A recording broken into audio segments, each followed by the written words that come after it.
to imagine all life as you know it stopping instantaneously and every molecule in your body exploding at the speed of light. Total protonic reversal. Protonic reversal. Protonic reversal with your host, Conan Neutron. Broadcasting from a secret underground lair in Milwaukee, Wisconsin. A gigantic middle finger to everything that is rock about music, rock and roll, and filter power. The thing is, though, if you don't laugh, you're going to go on a killing spree with sharpened nails. Confidence of a hero or a fool. I wasn't exactly certain which. Could not be more professional. It's only one I choose to devote my life to. That's okay. It means something. It means something. And take that away. Yeah, that's my take. What's yours? Protonic reversal.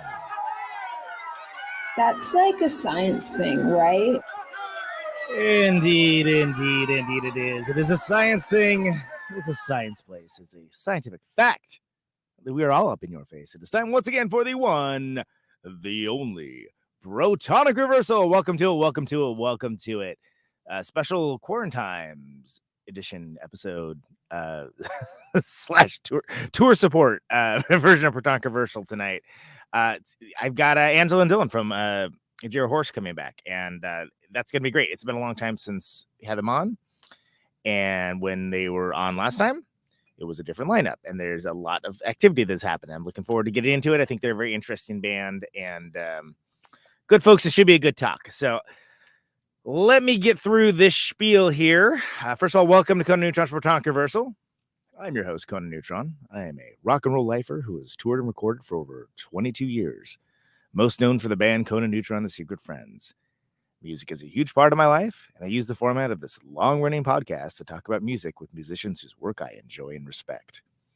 Folks that may or may not be household names, but do something very special. This is episode 290. If this is your first time listening to the show, all the archives are at protonicreversal.com and are always free. No ads, no sponsors, no kidding. If you would like to support the show and get episodes sooner, you can give $1 a month to patreon.com/protonicreversal.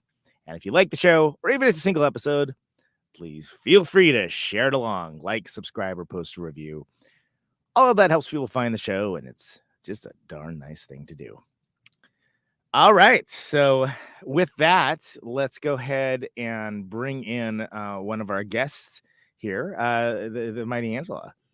Hello, it is I. Hello. I'm putting you in the story right now on the Gojira Horse Instagram, just letting everybody know that we're on. Yeah. For all of our millions of fans to tune in. The promo machine definitely was not spun up on my end. Not the least of which had to do with going to a Friends Band's 20th anniversary show where there were a bunch of friends and libations, and let's just say I'm moving pretty slowly today. That's probably the best way I can put it.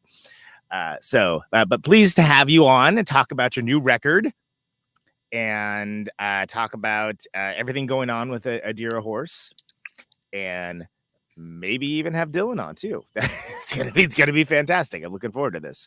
So the new record is out as of last week. Let's hear something from it, and then we'll come back and talk a bit about it and everything else, and it will single. And we have a Dylan, and we may have Angela. So Dylan, welcome. You are indeed the late one, and we appreciate you owning up to that. How are you, man? It's been a while. I'm pretty good. How are you? Everyone can hear me loud and clear? I can hear you. Right on. I think so. Let's you and I talk, man. Just you and I this time. Bros only. Yeah, bros only. No chicks allowed. Goddamn. Yeah, that's gonna be the new name of this show. Exactly. So yeah, this is not only a new record for y'all. This is a reimagining, almost like a rebirth, if you will. Yeah, the record is the same old Gojira Horse, like the Gojira Horse, 2016 to 2020 edition. but the live show is the or 2021 edition, I should say. But the live show is the evolved version, I suppose. 2.0 or 3.0 or whatever we're at now. Yeah, and so this was, I mean, I don't exactly know, in any delicate way to say it, but like Rebecca took off, right? It was a parting of ways, and you decided to continue on and retool. I, was very pleased to have you on last time, and I think Deer Horse is a great band. I think this is probably the strongest record so far that I've heard. I think it's really great. It's a little bit different, but in a good way. Yeah, definitely in terms of the songs, I would say. It's a definitely darker, more mature songs that just came from more time thinking about them, more time on the road. We actually recorded some songs that were on this record, like Blemish and Give It Up, like probably a year or so earlier, and didn't like them, and we redid them. And same with Brute Force, the 5th song in the record. We actually used to perform it, and it was a completely different song. And same with Labor Day. Like most of the songs on the record, other than a handful, we used to perform, and we just over the time we were on the road, we just kind of honed them in more and more and more, which is why they just sound denser, because a lot more thought went into them than not a lot more thought, but a lot more experience went into them, because we definitely thought we were writing, the White Album with those earlier songs, but the experience of touring and playing the songs kind of in an old school way, like how bands used to have to just play their songs in front of people, see how they got reacted to, and how they felt while performing them to people, and then we just put them on a record. So the record is really just the curated live show in a way, but with all the bells and whistles of stuff that recording, stuff that gets a reaction, so on and so on. Yeah, just stuff that was like hammered into more definitive shape, forged in steel, if you will. Let's not go that far. More like a sturdy polymer. So then this record, if I have the timeline, I think you started tracking this like right before the pandemic. February 16th or 17th to like 2 or 3 days later. And the intention was always to capture kind of the raw live sound, and we just tracked everything, like the meat and potatoes, like lead guitar, bass, and drums, with a scratch track vocals, all live over the course of pretty much like a day and a half, and then half a day doing all the lead and like just like first level of backing vocals. And that was it. And then we went back in and did all the bells and whistles like a year later, after COVID, because of COVID. So to me that's the crazy part, is there being like so long of a break between doing the basics and like finishing it up, right? Because I mean, we all lived it. We don't need to belabor the point, but stuff got kind of crazy for a while. Yeah, but in a weird way, it was it was a blessing and a curse. Obviously, the time between recording and releasing was over 2 years, which is not ideal, just because people change, things change, lineups change. But the one benefit was that we had about a year to think really hard about the structure and the layers, especially. And we had time to actually ask people to perform. Okay, here's a month to think about parts. We want to have you as a guest performer and stuff like that, which we just never had time to do before. Right, because you're moving at such a frenzied pace, almost. Right? Yeah, well, just because we were, normally you'd want to record it, get it back on the road, start doing an album cycle, to use a technical term, but like start promoting it. But sometimes it's good to be forced into a position you're not used to. Yeah, I mean, do you think that like sort of that forced reflection, that forced break almost, do you think that was beneficial towards like coming back to it with like a fresh outlook, like a fresh worldview? Yeah, without a doubt. Without a doubt, because every time I kept going back being like, okay, this time I'm gonna hate all these songs.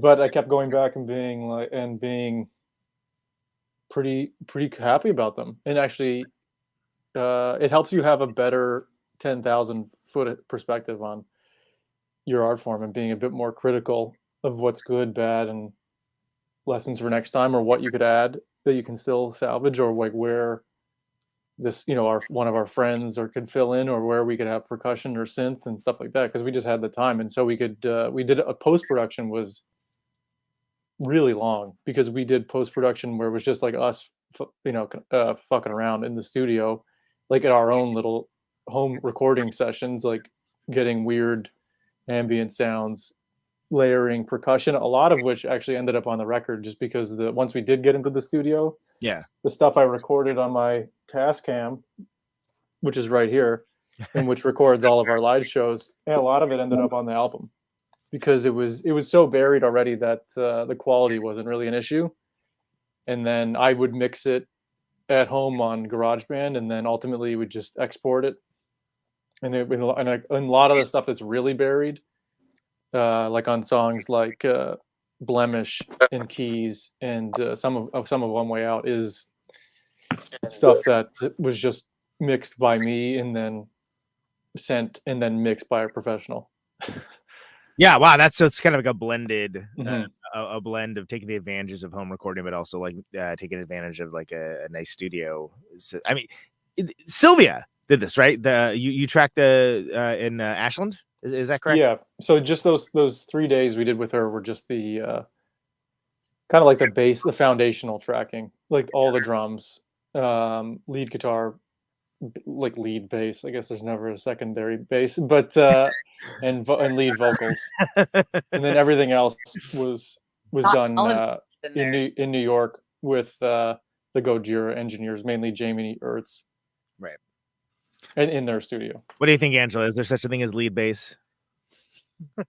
I mean, I'm definitely bass, so there must be.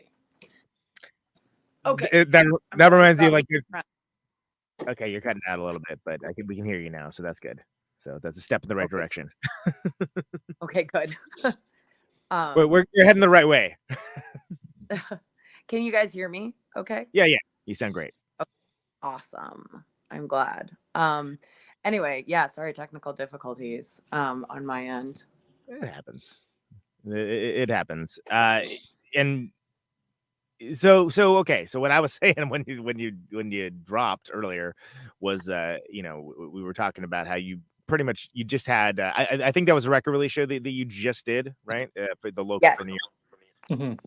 And then now one of the reasons why we're kind of Battlestar Galactica like doing this show now instead of at the normal time that the show happens is so we can kind of do this talk while you're not on the road, because you're going to be going out almost immediately.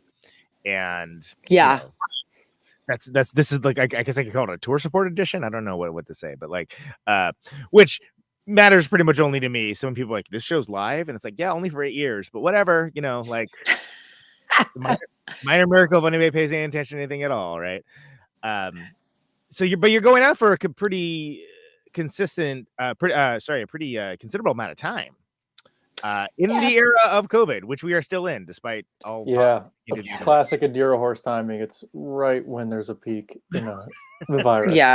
Again, but we leave on the 20th, so like a week Wednesday, and get back about 3 weeks later. Just down the East Coast in the South, and then back up through the Midwest.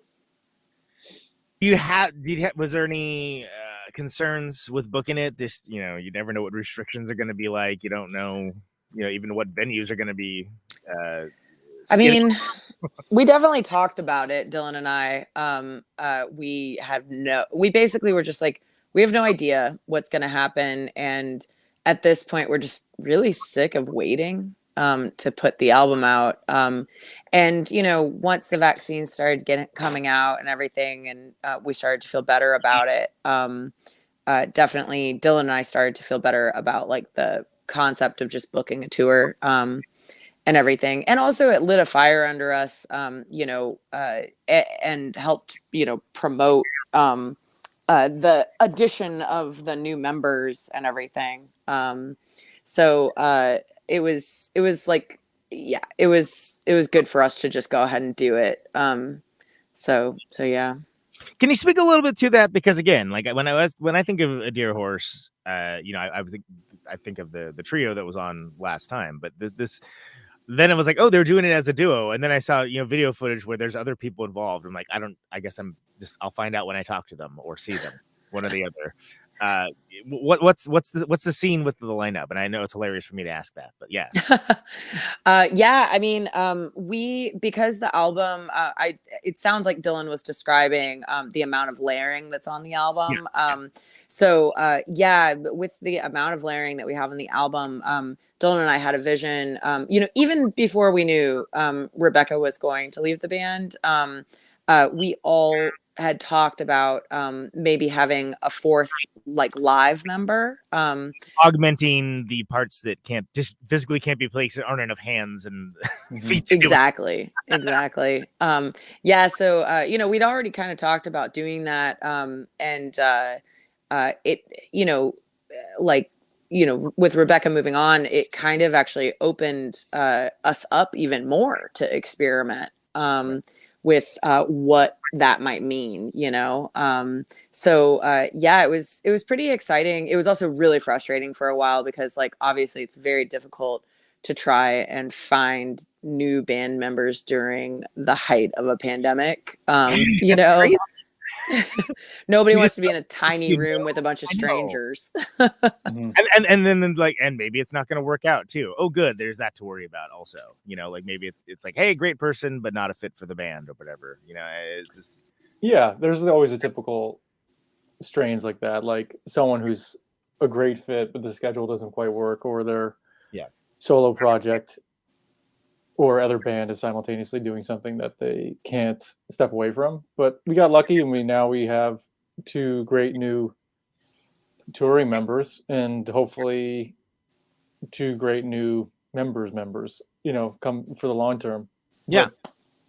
But as everything will run its course, and they're doing a great job so far.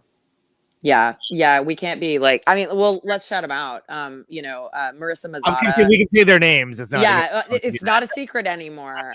Not that it ever really was. It was mostly just that we didn't have any. We didn't have it solidified yet. You know what I mean?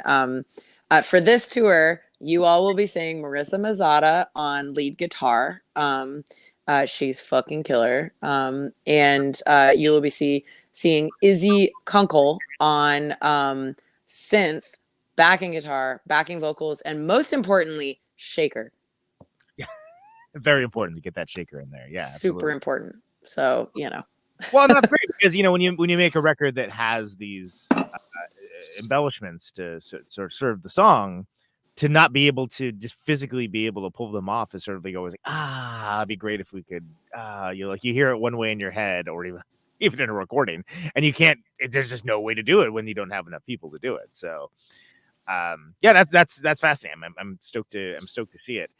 So we were starting to talk about the recording process of being a sort of melange of some home recording embellishments in GarageBand, but then the basics basically mean done right before the time of COVID hit, right? So that's when you tracked over with Sylvia, who's great. Sylvia's never shouted out, and I don't understand why. I think she's fantastic. She's so incredible. It was so fun to work with her. I mean, we talked a lot about that the last time that we were on the show about how amazing it was to work with her. That's right. It was right when that was happening, which is crazy. Yeah, it's wild. 100,000 years ago is when that seems like now, but whatever. That's COVID time for you. So then but then you also have lots of guest performers that are on they're on the record as well. For instance, I know Kate from Lung is on 3 songs doing cello. That's fantastic. How did you figure out who was going to be on what, and did you have an idea for what the parts should be beforehand? Is it more just finding someone you trust to do something cool on the song? What was the thought process behind all the different extras that are that are on here from the different guest performers? Definitely we needed people with like certain skills to do certain things, but I feel like I only vaguely remember why we picked certain people, mainly just because they're our friends and we just wanted them to be a part of it. There's certain things we just can't do as well as them.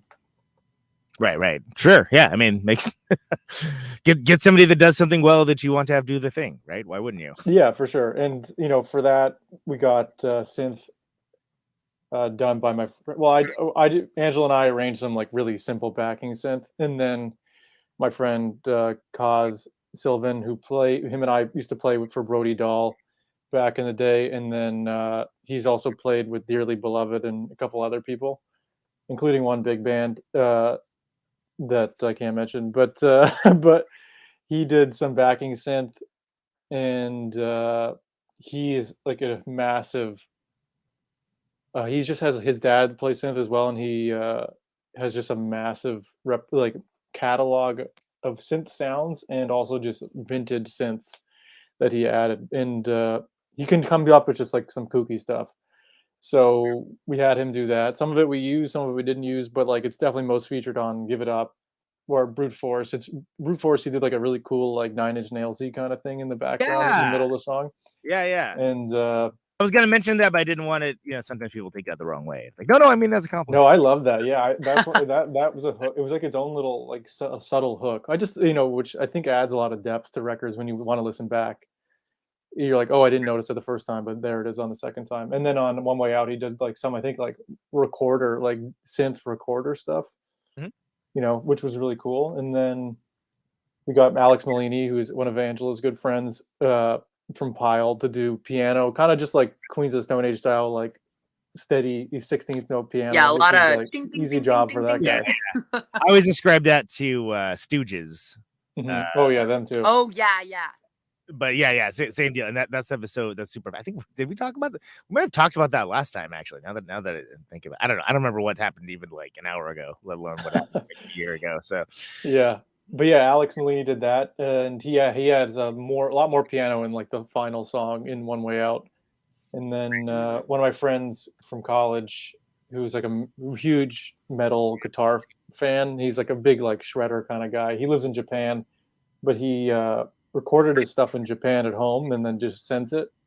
And that's one of those things that I mixed and like panned. So on some songs it'll sweep in and sweep out from left to right. And that's just stuff he sent to me, and it's very buried. But on songs like Blemish, Dinner Theater, and One Way Out, you can hear, especially One Way Out, you can hear his like this like crazy swelling guitar in the background, really like metal zony kind of shredding, real shred fest stuff. But the way that it's buried, you would never really like pick up on like how like metal zony it is, because like it really fits well. And Dylan was like really going to town in GarageBand on these sweeping edits. So he was having fun. I just love records that do that. Like I love like Mars Volta and Supertramp especially. They have all these like just ambient sounds in the background, like soundscapey stuff, and stuff that you don't hear on the first listen, but stuff you hear on the. And what I have, which I refer to as rewind moments, or stuff like that, where it's like you're listening to it and you're like, did I just hear that? And you rewind and go back and listen to it, and then that's what really hooks me into records, and that's what I've branded it. It's a trademark now. But yeah, who else we had? Sean Knight from Childbite, who I played drums for on one tour, and we wanted like a male voice in Dinner Theater, which is kind of like about some family drama. Yeah. And we wanted like a fatherly voice, and he just has this real unique deep voice. Yeah, it's very distinctive. Yeah. I've never known anyone that's talked quite like, even his speaking voice and his singing voice are so distinct. And then we had one of Angela's friends again, Tammy, who goes by Comfort Cat, do violin on top of Kate's cello. But Kate, I feel like Kate was really the and who else am I missing? Anyone else? And then Jamie, our engineer, actually played some backing guitar in the last song. And then we had some of our friends just do like, you know, gang vocals. But Yeah, Kate from very Lung, I feel like was really the first major step into really thickening Oh the yeah. sound with the strings, because she just did an unreal job. And Angela sent her like a basic roadmap of like the changes and stuff. And then, or I think at that point, actually, Angela was just humming the cello parts into, I think, the recorder that I just showed you. And then just would, and then I'd put that in the GarageBand to see how it would sound. And then if we liked it, we'd send it to her. Or we'd just say, here's the song. Do whatever you like. Yeah, I definitely had because like cello, I'm a sucker for cello. Oh yeah. Like as a supporting instrument, like in production, like whenever that happens, I'm always just like here for it, you know. And like you know, we're like, it's funny how we came to know Lung because basically like Daisy and I, the drummer of Lung, Daisy and I are in all these like dumb DIY groups, like DIY booking groups. Yeah, all the and like I kept the seeing find a him. tour I date. kept seeing him pop up. Yeah. Yeah, exactly. Yeah, I kept seeing him pop up. And I mean, I have he no kept idea what seeing you're me talking about. What now? Oh, I was just joking. I was saying, oh, I have no idea what you're talking about these groups. But yes, I know exactly what you're talking about. Yeah. Sorry. The dumb DIY groups. Yeah. Useful. But yeah, so he kept popping up and I kept popping up, and we kept like trolling in the same way. Like because you know shit gets stupid and people post dumb stuff sometimes, and it's just like, no, you gotta have a little fun. Yeah, and yeah, so I was just like, I see you, I appreciate you. Anyway, so and then we opened for Big Business, and Daisy messaged me because all of our other like messages to each other were like, can you believe this guy, like kind of messages. Yeah. And but then he was like, oh, you're part of the Big Business fam now, because Lung has opened for Big Business before, and I somehow had never actually seen Lung, and it just happened to coincide with when they were coming through Brooklyn on tour, so went to go see them. They fucking blew me away, like melted my face off, like holy shit, they're such a good band. And yeah, Kate was the first person I thought of, because when we were thinking of adding, well, I put it to Dylan and Rebecca. I was like, we're adding strings. Yeah, we definitely wanted to add strings, which was because that was one of the main things on all the other recordings we couldn't A, afford, or B, figure out how to do. But the weird thing with COVID, it was like, well, they can't come here anyway, so maybe they can record it at home. So the only person that actually came into the studio to record their backing stuff was Tammy, who did violin, and everything else was remote and just sent from people's. Thank God, so many people have like interfaces and stuff now. You know, because it just completely changes your capability to add guest players. Because my friend who in Japan, who I haven't even seen in almost a decade in person, he recorded this all from like the mountains in Japan. That's crazy. I mean, that's awesome. That's like what the technology is supposed to do. But no, I know, but like, crazy. What a lucky situation that we have that, because it really opened up the possibilities. Yeah, it's nuts what you can do with technology now that would, you know, think about like if you were Blue Oyster Cult trying to do that or something, right? You would have to have somebody flown in or something. Totally. But now you can just do the cowbell from home. Oh, but they do it. Those guys would do it. Yeah. That's, you're 100% right. Well, I think that it's interesting too that I feel like you're a band that has made good use of the COVID time. I feel like there's a lot of bands that kind of were sitting around waiting for stuff to start back up, and sort of. Well, we felt like that for a long time, mainly because we felt like we were spinning our wheels, because we had a record that couldn't get finished because of all the delays, Yeah. And not being able to get into the studio to mix it and whatnot, and then no one to play with. Yeah, I mean, which is a Yeah. big issue. play, right? Yeah, exactly. I know, and maybe, yeah. So it was kind of an issue of, well, it's just still the two of us. We're gonna have this album, and we need people. And it took about a year to find. I say it'd take about a year, right, Angela, to find someone to the our current lineup. Yeah, which is insane. We auditioned a decent amount of people, and just it did not work out until Marissa came in. And she just, it's really just the attitude. Like, she came in with this amazing attitude, just like such an immediate team player, like, really dedicated, really like she put the time in, like she shed the songs. And everything, and was really receptive to like corrections and stuff like that, like and it's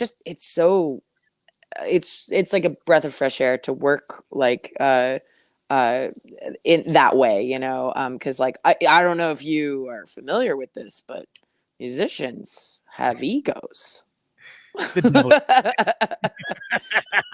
And sometimes musicians, not me, of course. Oh no, Xanadu. Yeah, of course.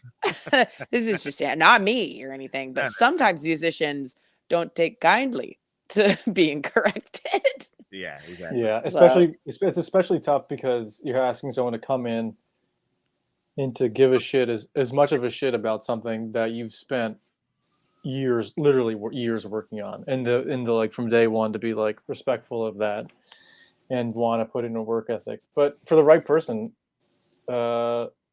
it's the right thing. Like if we've all played in multiple bands, and not all the time you're walking into a band where your parts are the ones you're playing. You're playing someone else's parts, but you have to just love it and love the process and love kind of like adapting and just learning new stuff or new skill set. And it takes a certain kind of person, to be able to look at it as like an opportunity rather than an obstacle.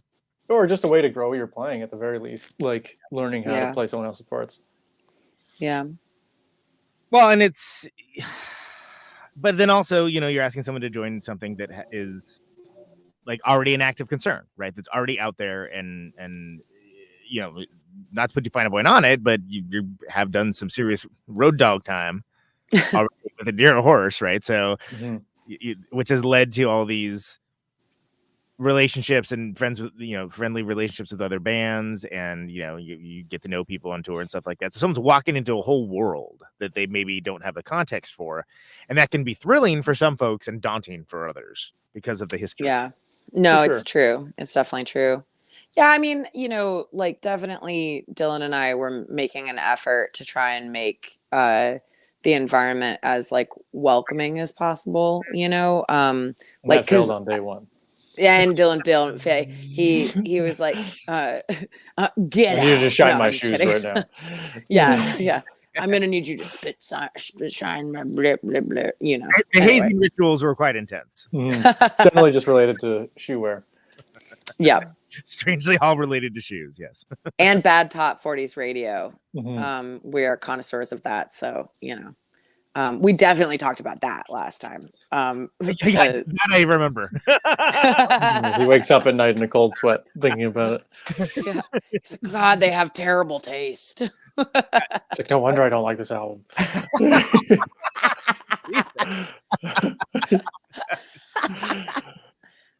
don't even know how to respond to that, but yeah, I mean, it's when you're a band that has a long name, and you're doing the work, like you take it when you can get it, right? I mean, you're gonna have to deal with a lot of people that, especially drunk people. Talking to drunk people is the best when you are.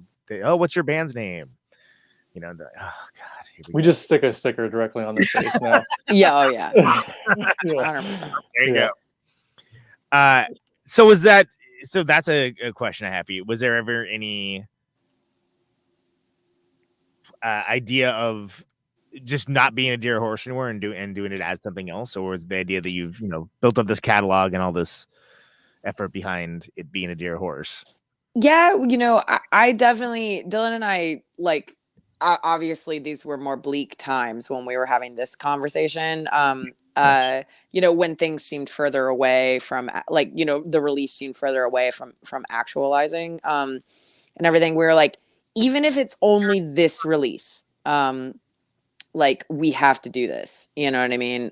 Because like, we've come right up to the precipice. Like, why the fuck not jump off? And it also wouldn't be right to rebrand ourselves on this album, because the album is a time capsule of Rebecca, Angela, and I. Right. And that was and always will be a dear horse. So, and so it wouldn't really make any sense, and I think that, and obviously if we're going to promote it, we got to promote it under the same name. So it doesn't really make sense. And the band, I'm not the first drummer, so it's like, it's not like this was ever the thing that started it. It's already changed a couple times. Bands consistently, the sounds changed multiple times. A lot, yeah. Yes. So it's a fluid thing. It's not set in stone, and I don't think any band should. I think as soon as you set yourself in stone, you should just pack up. Yeah, I mean, there's a few bands that have made a career of it, and if you enjoy making the same record over and over again, that's great for you. Red Hot Chili Peppers. Oh, sorry. Oh, excuse me. Oh man, that new single is terrible. What? No, but like, yeah, and we love some of those bands, and but would I like to hear them evolve? Yes. Yeah.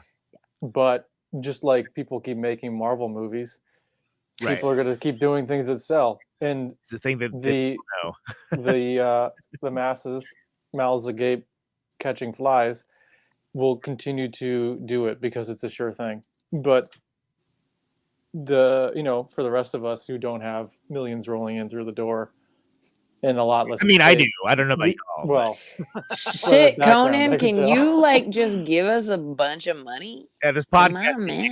Really taking off, man. It's just raking in the dough. Yeah, but we had nothing to really. The money will roll right in. Sorry, I had to Tom Flynn from Fang is in a great band called Antler Family that I really hope will make a record pretty soon, because we played with them in Oakland and it was such an awesome surprise. They were fantastic, and they're age appropriate, like they're like older folks, not like intern. but like, I was blown away by. I was like, wow, if I didn't know the pedigree of this band, because like some of you were in other bands too, I would be like, this is amazing. It's like, oh, and I knew it. I was like, oh, it's Tom Flynn from Boner Records, right? Oh, classic Melvins, Steel Pole Bathtub, et cetera, et cetera. That guy's a great guitar player. I bet this is going to be interesting. And it is. But it's a good example of, continuing to do it as you advance in age and still kind of like honing your craft and like making the journey the destination. Like I found it very inspiring, actually. And I do hope they. Oh, yeah. No, I fully agree with that. Like, I always respect, a musician who is aging, who continues to challenge themselves. I mean, Bowie was like that. Like, Bowie continued to challenge himself, and he failed occasionally, but like, I mean, oh yes, and it was like Tin Machine. I mean, there's some stuff out there that I'm not as fond of, but then again, his final album, like Black Star, we were talking about that in the car the other day. Devastating and so good. Yeah. Oh, yeah, but would he have made that as good if he hadn't done all those terrible records or less good records? To learn. And like every single one challenging himself. Like he was never like doing Ziggy Stardust again. He never did it again. Completely against doing that, and how awesome of him and how bold to do that, and just to be like, all right, we've taken all this goodwill for this and now for something completely different. Exactly, yeah. And like pissing people off sometimes, with that being like, why can't we just get more Suffragette City out of you, or whatever. So yeah, it's I really applaud, like, and look, like, I think I'm going to say something that probably a lot of us feel, but like Queens of Stone Age are a band that I love. but that last fucking album was a stinker. But they tried something new, and I gotta give them props for that. Like, I don't think it worked. A lot of other people disagree with me. But like, props to them for trying something different and working with like a legendary producer. Like, I was curious to see what Mark Ronson was going to bring to Queens of the Stone Age, but it didn't work. But whatever. And they're one of our favorite bands. Yeah, what it brought was something I wasn't that interested in, but hey, good for them, Like, listen, it's like they could have done like Clockwork 3 more times, or Songs for the Deaf 3 more times, but they chose to do something different because they wanted to, and also their lineups change. And even like the first record, they could have just redone the first record over and over again, and that people, and there are some bands that do that, and people get something out of it somehow. But I think as long as you take a fresh approach, and like one thing I've said to myself and to the band is that you've never arrived. It's just there's no final destination. It's like until you're dead, obviously, but there should be no terminal. That's every kind of final destination. There's no terminal station in in what you love to do. It's going to continue to evolve. Absolutely. Yeah. I think that's very wise. Hey, so let's do a thing. I've started doing this. I don't know did we do this last time you were on with we went through song by song on oh no, we did not. So we had nothing to. We had no album. We don't release music. Oh yeah, or too new, depending on how you look at it. So yeah, let's go over each of the songs on Grind. This has been, people have said they've gotten some stuff out of it, but like we just, I'll mention a song title. You can say something about like, the writing of the song, the recording of the song, any memories, lyrics, like whatever you want to focus on for it, and just tell it, because I think it's an interesting record. I think there's a lot here to unpack, and I think it's got an interesting story and a long inception period. So I think this should be good. We'll see if I'm proved right or wrong. We're gonna prove it wrong. So if you're game, let's go ahead and do that. So let's just let's start off with Bitter. Hell yeah! At the beginning of the show with that fantastic video. Oh yeah, no. Bitter. Bitter. I think that Bitter's taken on a more universal meaning. But when I first wrote the song, it was mostly about like my personal frustration. Like, I'm fat. Just saying. I'm fat. I'm cool with it. It's all good. I've been a fat person like my whole life, and everything. And I've dealt with a lot of people through my life, giving me a lot of advice when I didn't ask for it, about that. And like just how frustrating it is to be consistently kind of not believed, that like, you can be fat, you can be healthy. You can feel good, you can be fat, and like you can be fat and also feel good about yourself, like that it's not gross to be that, and everything. So that's what it started as, was just like it's bitter to be reminded of the happiness you'll never have. From my perspective, it's kind of the ideal 6 foot good looks, white of course, beauty standard that's out there in the world, that kind of holds us all down, like not just fat people. Like, fat phobia like fucks everybody's lives up. It fucks skinny people's lives up, so that sort of like 6 foot good looks, white of course, like beauty standard. It's bitter to be reminded of the quote unquote happiness you'll never have. But that could be anything. Like really, that's where that came from. That was the inception of the lyrics for that song. But really that can be applied to a lot of shit. Like people who are like,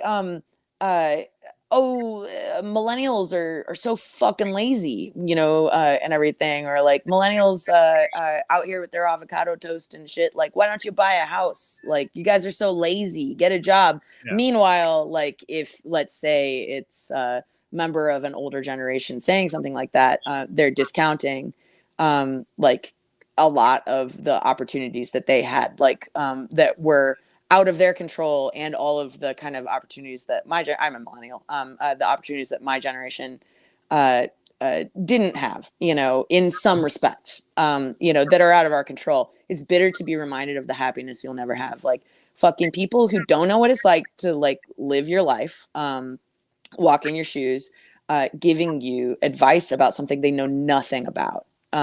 You know, and like everybody knows what that's like. You know, everybody has that happen to them at some point in their life, and it fucking sucks. And like, fuck those people, you know? So yeah, it's very relatable in that way, you know, whether the specifics notwithstanding, like it's very relatable. Yeah, exactly. And yeah, so, you know, that lyrically, like that's where that came from. But in terms of like music stuff, you know, we jammed. Music is actually, I do actually remember the writing process for this, because I actually have some videos, because we used to take, we've recorded with that same recorder that I showed earlier, almost every single rehearsal. Not a sponsor. Yeah, I wish. I need a new one. Tascam, please help me.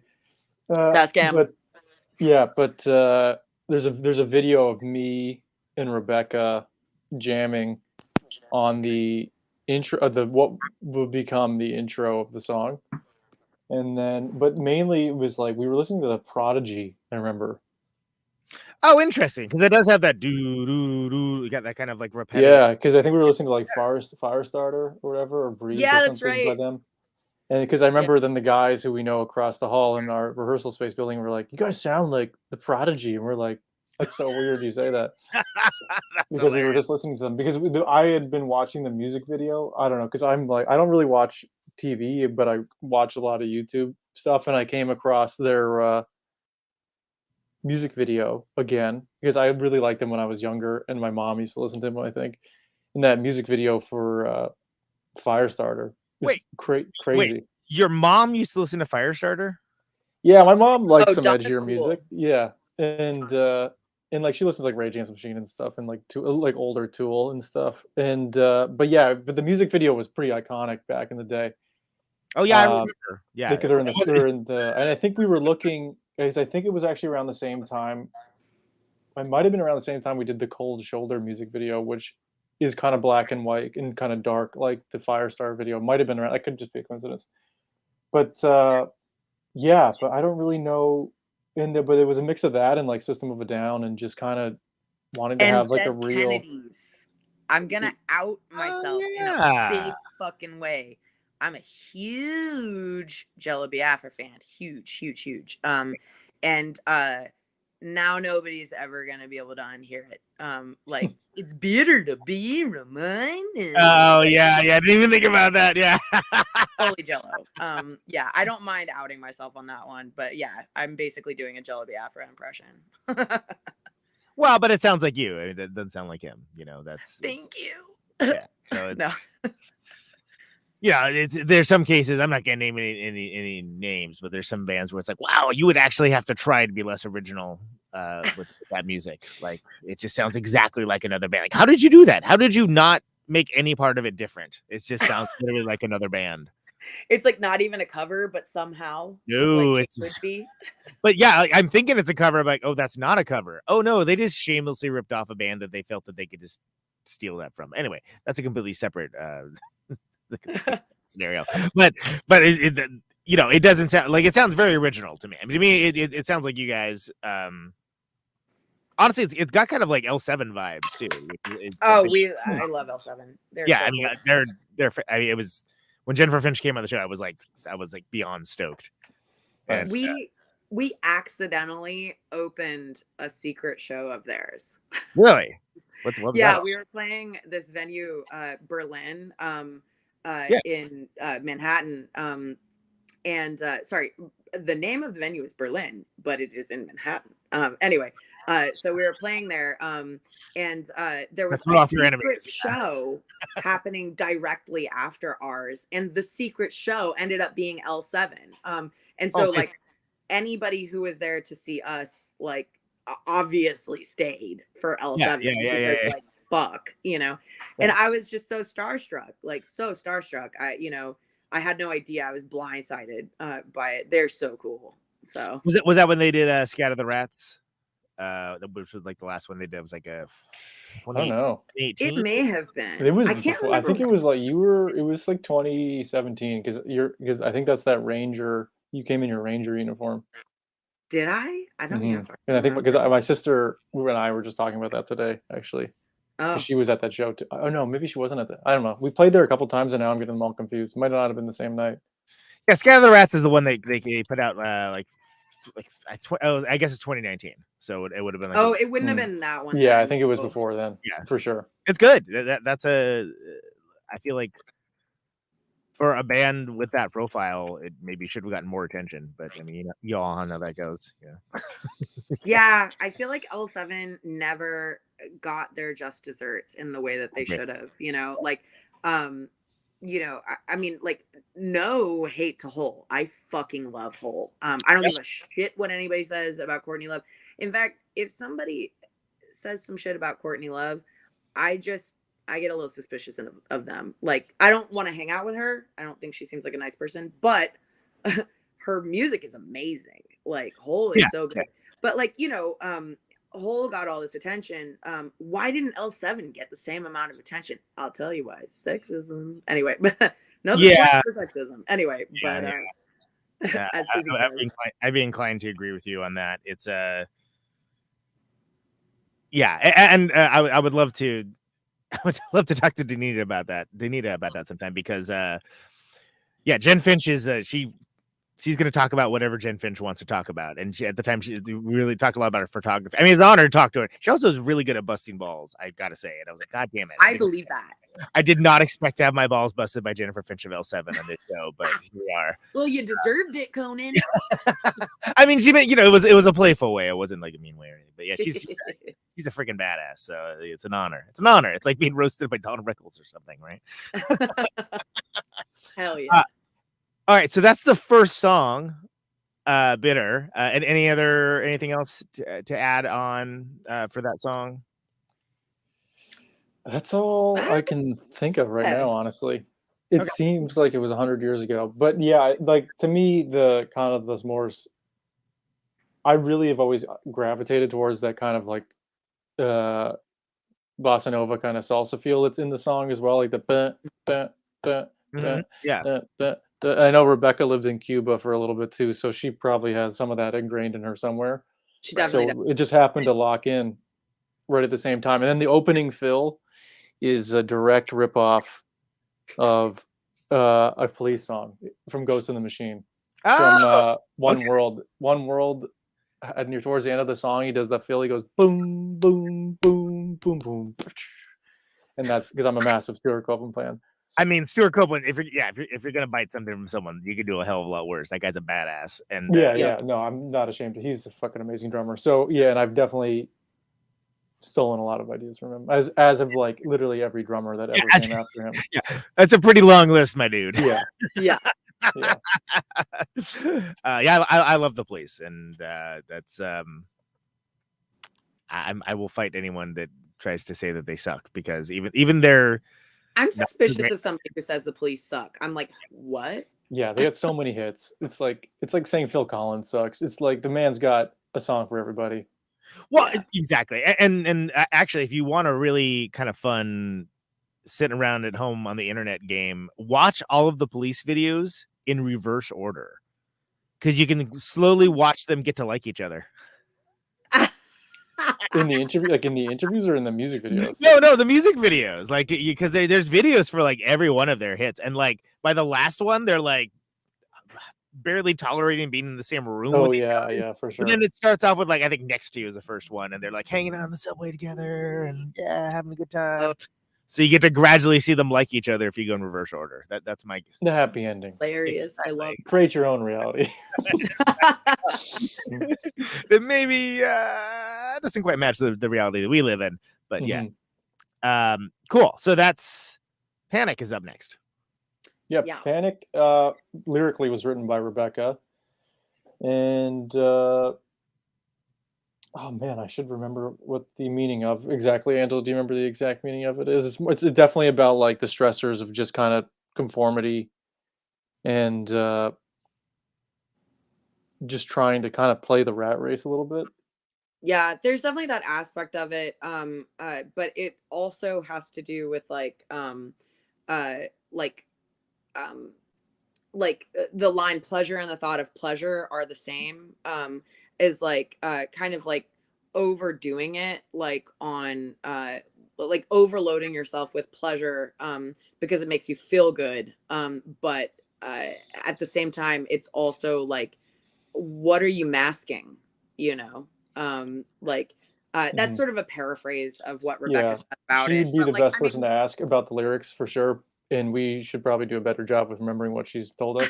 yeah, Yeah, she came in with a demo of that one that she created on a loop pedal, which she'd been playing around with for a bit, and then her and I uh, went into kind of just figuring out of the verses.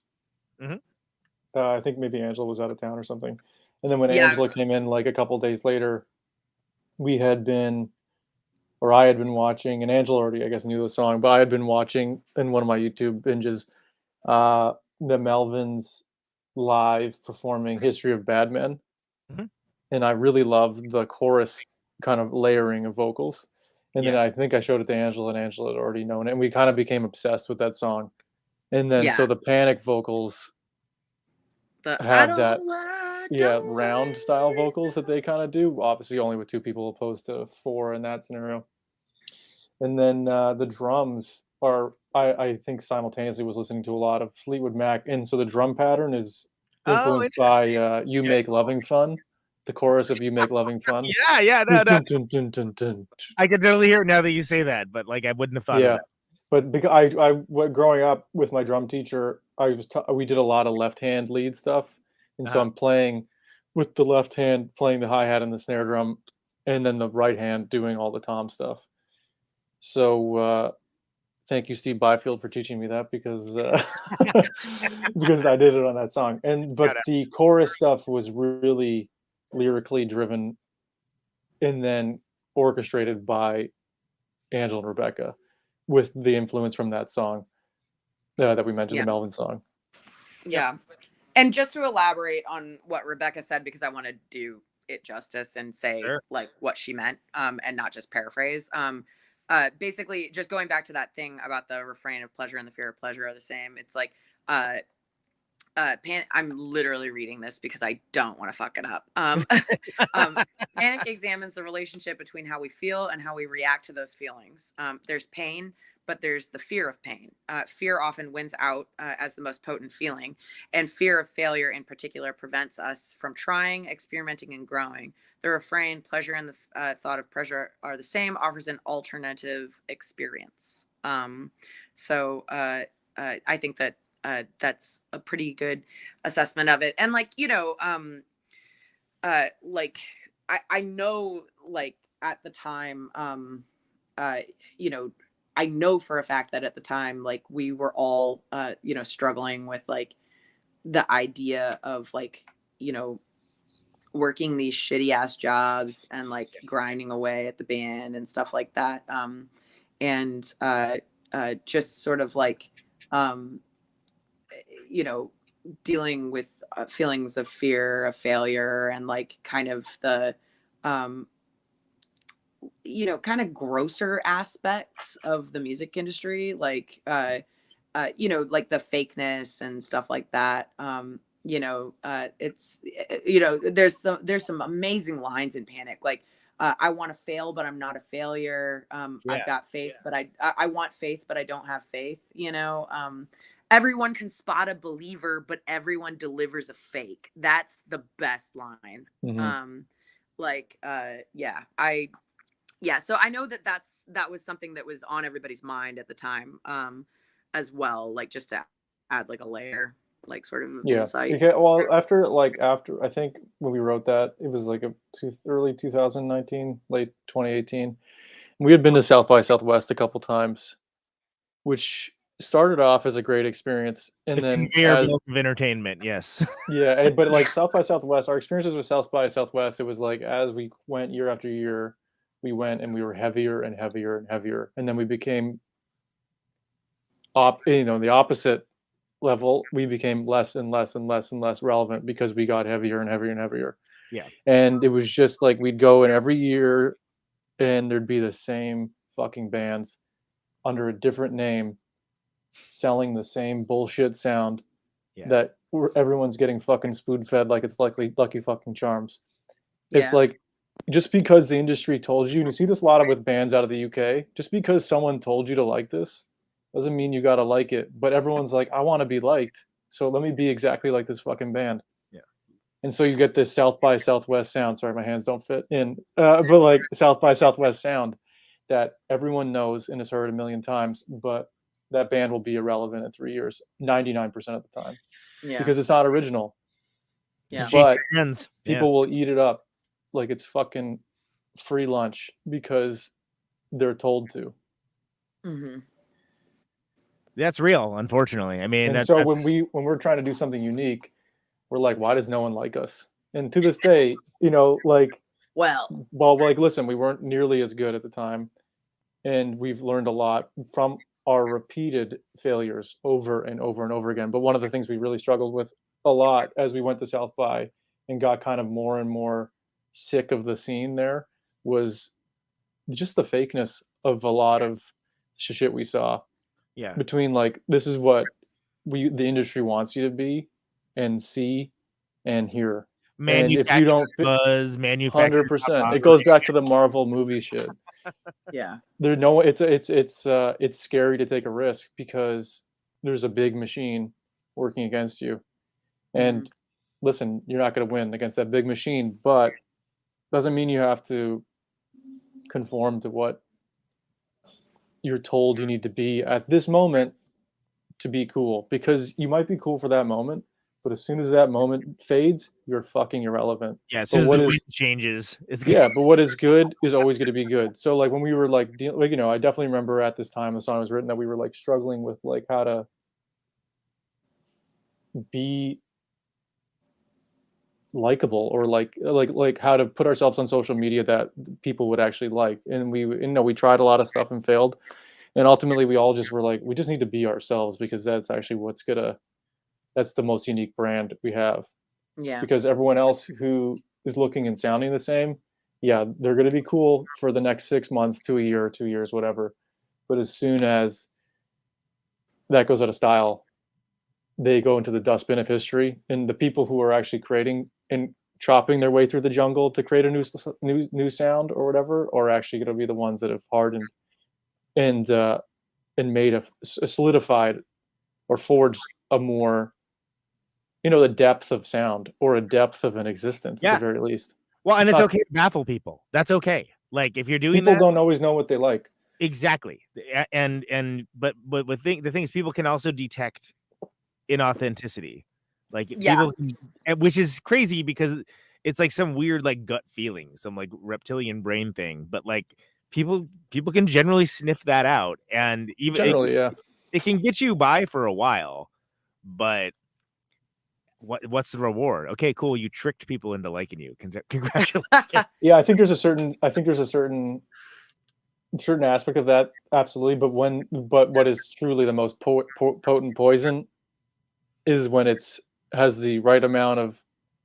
It's like making a good cocktail. You can have too much liquor, too little soda, etc. But like, if you have the right amount of manufactured bullshit with the right amount of semen surface level authenticity, with the right amount of real authenticity, you have almost an unstoppable force. Yeah. And like, look, I don't begrudge any band's success. Like, there is enough success out there in the world for every single band to exist. Do I think that some bands deserve success? No, because they don't work hard enough. I think you need to work harder. And like, obviously the unspoken thing here is also a lot of these people are kids of somebody, kids of somebody. Children of privilege. Yeah, like I hate this, like that band Wet Leg. they just came out with an album. It's suddenly ubiquitous, and it's like suddenly they have 1.2 million streams Yeah. off 2 songs. I'm sorry, but like there's something going on there. And if no one sees that, and like listen, that one song, Chaise Long or whatever, isn't terrible. Yeah.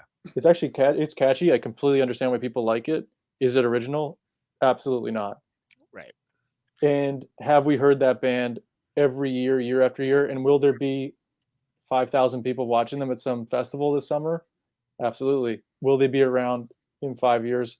I would bet my money on no.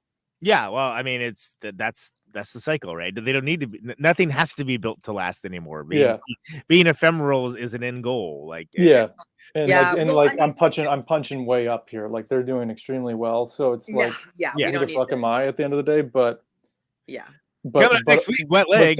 But some of the songs, some songs like that definitely were influenced by those feelings of that exactly. Like I still remember, I think it's a Snoop Dogg interview where he says, because he complains a lot about like how cookie cutter and repetitive rap artists are these days. He's like it was uncool to be like someone else back when we started. Like someone else. He's like, that was the lamest shit. He's like, in the worst extremes, it would get physical, or like someone would come at you, be like, you're clearly copying my thing. Even if it was like you emphasize this syllable in all your songs or whatever. Stuff as simple as that. But for some reason now, it's like as soon as people see, oh, artist X is doing this, it's really working. Their streaming numbers are going up. They're like, we should follow artist X formula, and we'll be artist X.2, 3, 4, etc. It's just, come on. It's like, and it's not just rap too. I mean, it used to be like in the older punk rock scenes too. Like, the idea of like a band sounding like another band would be like, oh, those guys, come on, grow up. Yeah, and listen, and someone may be listening to us and thinking that we sound like someone else, so it's a little definitely in the eyes of the beholder, and obviously we've just seen a lot of this and seen the slow decline of events like South by Southwest into just industry propaganda, just meaningless. Empty shells of bands. And you know what I mean, look, not for nothing, we bought it. Early on, like we bought it. We bought in a lot of young bands buy into the South by Southwest myth. We bought it hook, line, and sinker, like at first. But then we got more experience. And we saw that it really just, was one giant circle jerk. And like it just didn't make sense. It doesn't make sense for us. And also just to clarify, like we don't think that we're some kind of like amazing like come to Jesus band or whatever like that with all these comments. No, like not at all. Yeah. Like we don't know what the fuck we're doing either, but what we do wish to do is to make something that is authentic and uniquely us, I can say with certainty that our goal is that. And like whether people connect with it or not, that's our end game is we want to take our influences and like put them through the meat grinder and make them their own little patty, for consumption. So do y'all like the band Sparks? I don't know Sparks. I've heard of them. I'm not familiar with their music though. One of my favorite bands of all time, and it has been the way for many years. And I indeed had it started off as a CDR that I Johnny Appleseeded to many people. You got to listen to this. It's my favorite band. Like it's just like the songs I like best off of various records of theirs over the years because it's these two brothers from LA that. Really, they had some minor success in the US, but the UK really, really likes Sparks. But they've never stopped making records. And they again, just like Bowie, have completely reinvented themselves like many times over. And incredibly influential too. Like, I mean, basically, they did a record with Gojira Moroder like before that was like a thing. And like, let's just put it this way, Erasure owes them royalty money. But then also they like were contemporaries of Queen. And in some cases, like outdoing Queen. But like they just kept reinventing themselves and kept moving forward. And there's a great documentary that I can't recommend enough, Marx Brothers by Edgar Wright. Oh, I know what you're talking about now. I know what you're talking about. Okay. Super good. And I have brought multiple people to see it that did not know the works of Sparks, only had a passing familiarity, and they're like, that was a great movie. And I really I've been meaning to watch it. I know exactly what you're talking about now. Yes. Yeah. So only reason I'm bringing it up because it's very much ties into what you guys are saying, which you know, I feel the same, and like a lot of people that are on the show feel the same. But like the fact that like you get to see a band like that's you know, just continues to do it and continues to put out awesome stuff too.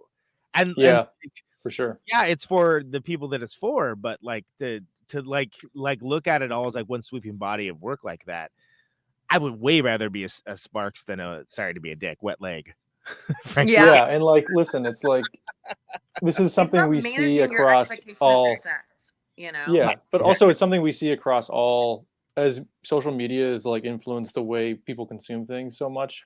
Yeah, it has gone across all main, you know, from be it film or stage plays or music. The easy way is taken the formulaic way because there's a lack of well, for music at the very least, there's a lack of money to go around. So the industry is completely banked on a high return short-term investment opposed to a slow burn long-term investment. So they put out bands that are in the same, just like we see the same movies being made over and over again. It's like Spider-Man. Like, why doesn't someone like? There are a lot of good original movies. Just because like there are a lot of good original shows, but big comic book get buried. Yeah, I can tell. What's that? Yeah, I said you're a big comic book fan. I'm not at all, actually, but I love movies. I had no idea. No, I love Batman, and like I love the first Spider-Man. I love like the Christian Bale Batman stuff, and I'm having a laugh. Yeah, but for sure. But I think it's just something like we're all aware of, but no one either has the time or the power, be it with their money. Well, I guess their only power they have is not spending their money on it. Yeah.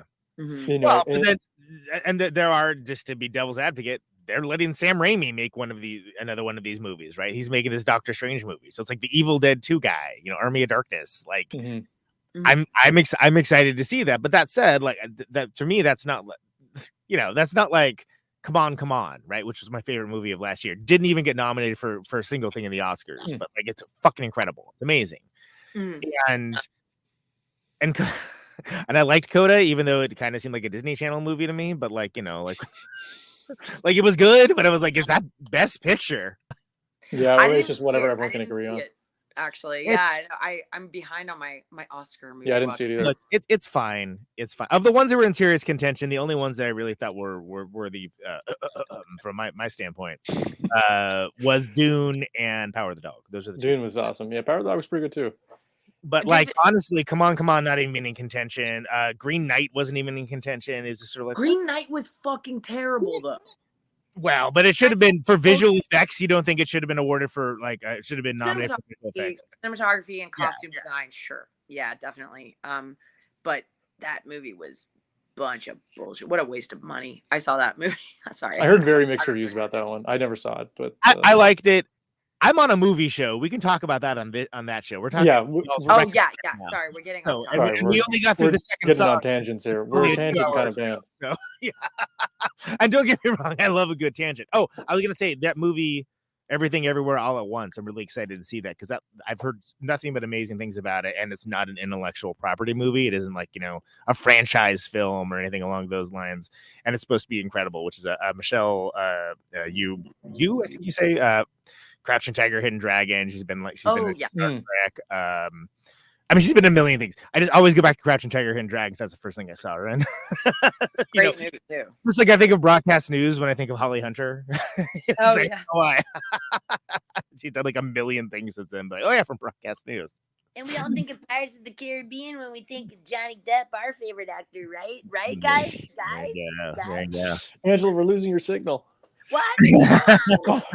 Anyway, we're on your song. No more franchises is I think our deal, be it in music or movies. Yeah, exactly. Make them easy, other than Star Wars. Blemish is the next song. Oh, your record. We are ostensibly discussing.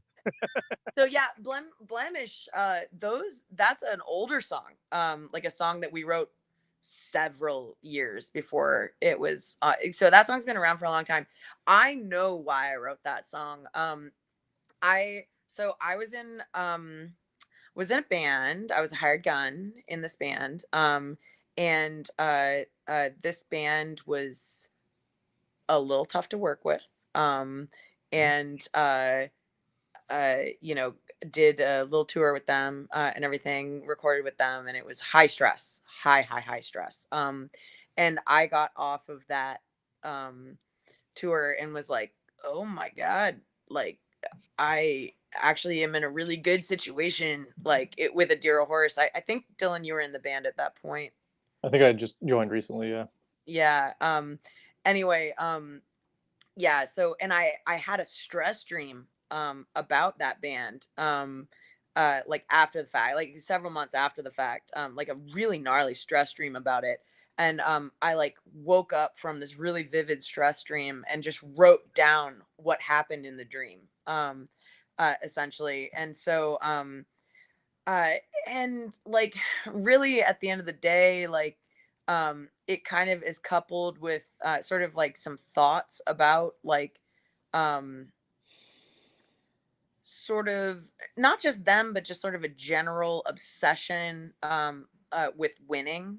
Like there is a definite American, well, universal, but like, you know, America really has our own, you know, brand of, you know, like victory obsession. And so like, if you like listen to all of the like phrases and stuff like that in it, it's a lot of like cliche, like sort of like you know, be a team player, there's no I in team, like that road to success is paved with more success, like you got to get out and do it, there's no second best, like that kind of stuff, you know. It's all these like platitudes that a coach would bark at you. And so yeah, it's sort of like yeah, just like kind of the like a kind of along the same lines as Panic in a way, like kind of thinking about the grosser parts of the music industry and like sort of some of the gross stuff that like I, you know, witnessed in this other band, and kind of made my skin crawl occasionally, like Yeah. sort of like the two-facedness of things, and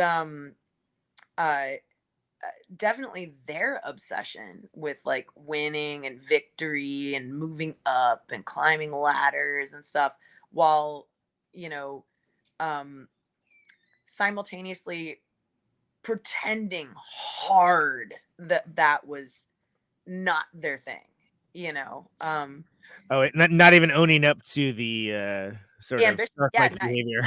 yeah, it's like, bro, just say that you like, it's okay to be ambitious, like you know, like it's fine to be ambitious, but like, you know, this like, I don't know, it's like, you know, it really encapsulated this very particular like American brand of like origin story kind of stuff, you know, like and everything. So so yeah, you know, that experience and that like weird stress dream I had, you know, coupled with just sort of like my own like spinning my wheels about like the obsession of winning and everything, and like also of course like my personal ambition, my personal obsession with winning, you know, because like I have it, like I'm not immune to this, you know. Yeah, I want as much success as I can get, you know. And like we were saying, you know, when we were talking about Panic, it's about managing your expectation of success, whatever that may be, you know. I would rather be like Sparks than like Nirvana, you know. At the like, I don't want to fucking not be able to walk down the street, you know. That sounds awful. Yeah, exactly. You still you know, money and fame, you know, one gives you freedom, the other one takes it away. We're basically just holding back all our hits so we can just make sure we're not exactly. too famous. You're holding on to them. Yeah, exactly. Yeah. Yeah. It's quite noble. It's quite noble of you to do that. Someone has to do it, kind of. Yeah, we're real noble. So anything else with Blemish? Musically, it's supposed to be just like a gradual build of a song, step by step. We rev it up, rev it up, rev it up. And a little Easter egg. There's a sound that happens, kind of close to the beginning where we're starting to build into the first chorus. The first time I say "I win," there's a build there, like a really big build. There's a whistling sound in there, and that whistling sound is Dylan's tea kettle boiling. Nice. Yeah, it was one of the home recordings. I don't know. I think I was making it did work oddly well, yeah. And then at the end of the song, there's backing guitar that is panning kind of back and forth by my friend Alex Napoli, who recorded it in Japan, and yeah, I snuck that in there too. And yeah, and then the end is kind of like we all disagree on like what the primary influence is, because it has this hardcore ending that I refer to as a hardcore ending. Angela refers to it as like the hip hop ending, but which is unlike anything else on any of our songs. But we just wanted this kind of feeling. Yeah. You know, as you're listening to it. Yeah. You know, like there was this stupid dance we used to do like that emulated the feeling. It was like you put your hands on your hips and you kind of just like rock up and down. Yeah. And like that's the feeling we wanted to have. Fantastic. I love it. So that's what Band of Blemish is in musical form. And nice. I get to go hog wild on those screams, and it's always so fun. Which is nice. That's always nice. Give It Up, number 4. Give It Up is one of those songs I mentioned earlier, which was one we actually recorded. We performed it like a ton, and then recorded it, and it just never felt right. I think sometime in 2019, we're like, okay, this is enough. This song is just fucking terrible. Like, we need to rewrite this song. And there was a lot of disagreement on how and why and where, but ultimately, like 80% of the song was completely rewritten. The lyrics were mostly retained. The chorus was changed. And it just became a simpler song. It was really complicated. A little like it. We have this term in the band called songs die, and like it's like the death of mid tempo. When songs are like too mid tempo and too kind of down the road, they for us just fall apart and they become really boring. So we're like, let's scale it back, make it a groovier, kind of more lumbering, heavier sound. Yeah. And it's a slower burn, way more dynamic. Yeah. And then the vocals at the end, we really just wanted like a wall of sound. So in like live, it's someone singing lead, someone singing backup. But in the recording, it's more of just like a power ending with like 5 vocals, or how many there are, but just like a wall of sound, which I think really ties in just kind of the final build of the song with strings underneath. And but that song had such a big creative arc that I don't remember quite how we got there, but I remember, I don't really quite remember where it began musically, but I do remember like the specific day we were just like, this song is brutal. Right. We need to change it. And I think we just tried a bunch of different things because we had this rough skeleton. Well, we had a song and we just piece by piece, we were like, this does not work. Okay, we're going to address this. And then, okay, well, this doesn't work. And this is so much better than that. The next part from the original song. Okay, we're changing this again. And I think maybe the only remaining thing is sort of the bridge, right? Am I right? Yeah, the bridge is the only thing that like kind of didn't change. Like there's only a little bit about the bridge that changed. Like I know that the guitar portions of the guitar and bass, well, the bass actually changed a lot. Because I ripped off a song for the deaf. The bass line in a song for the deaf. The boom, ba-da-doom, ba-da-doom. Oh yeah. I did my version of a rip off of that. I don't even know that. But Oh yeah. Oh, you don't remember that? Oh my god. I don't remember. I don't know. I went It's all through blur. this like me and Dylan, we both get just obsessed with like one thing or whatever. And I was obsessed with at the time with this live performance with Joey Castillo on drums. And Joey Castillo is not only like a fucking powerhouse, amazing drummer, he's also incredibly attractive. So easy to watch that video. He has so much like, there's some like he's got this just animal approach to the drums. And I'm not making a Muppet reference when I say that. No, he like literally is attacking the drums in that, and it's just so impressive. They're playing it way too fucking fast, but it's exciting. Oh, I know the one you're talking about. You know? The yellow drum kit video. Well, yeah, and it's like I always refer to that as like acting like they have somewhere important to be after the show, so they're like all that cocaine's waiting backstage. It's all the cocaine. Yeah, but I mean, talk about one of the only guys that could ever replace Dave Grohl in a band. Yeah, I mean, Well, John Fiedler's incredible too. He's just a very different drummer. Yeah, definitely different drummers. He's one of my favorite drummers. Yeah, well, they're all kind of one of my favorite drummers. But yeah, he fucking crushes it. There's definitely a different energy with that period of the band. Yeah, for sure. Yeah. It's good stuff. The Give It Up video. Give It Up. We just had a video come out as well. So check that out. Check it out. I'll link to those in the show notes too. Brute Force. So Brute Force again is one I mentioned that is one. Well, it's just before you were on the call, I think, Angela. It was one we wrote, performed, and it was so different, like absurdly different. And then it was another time where like the this chorus sucks.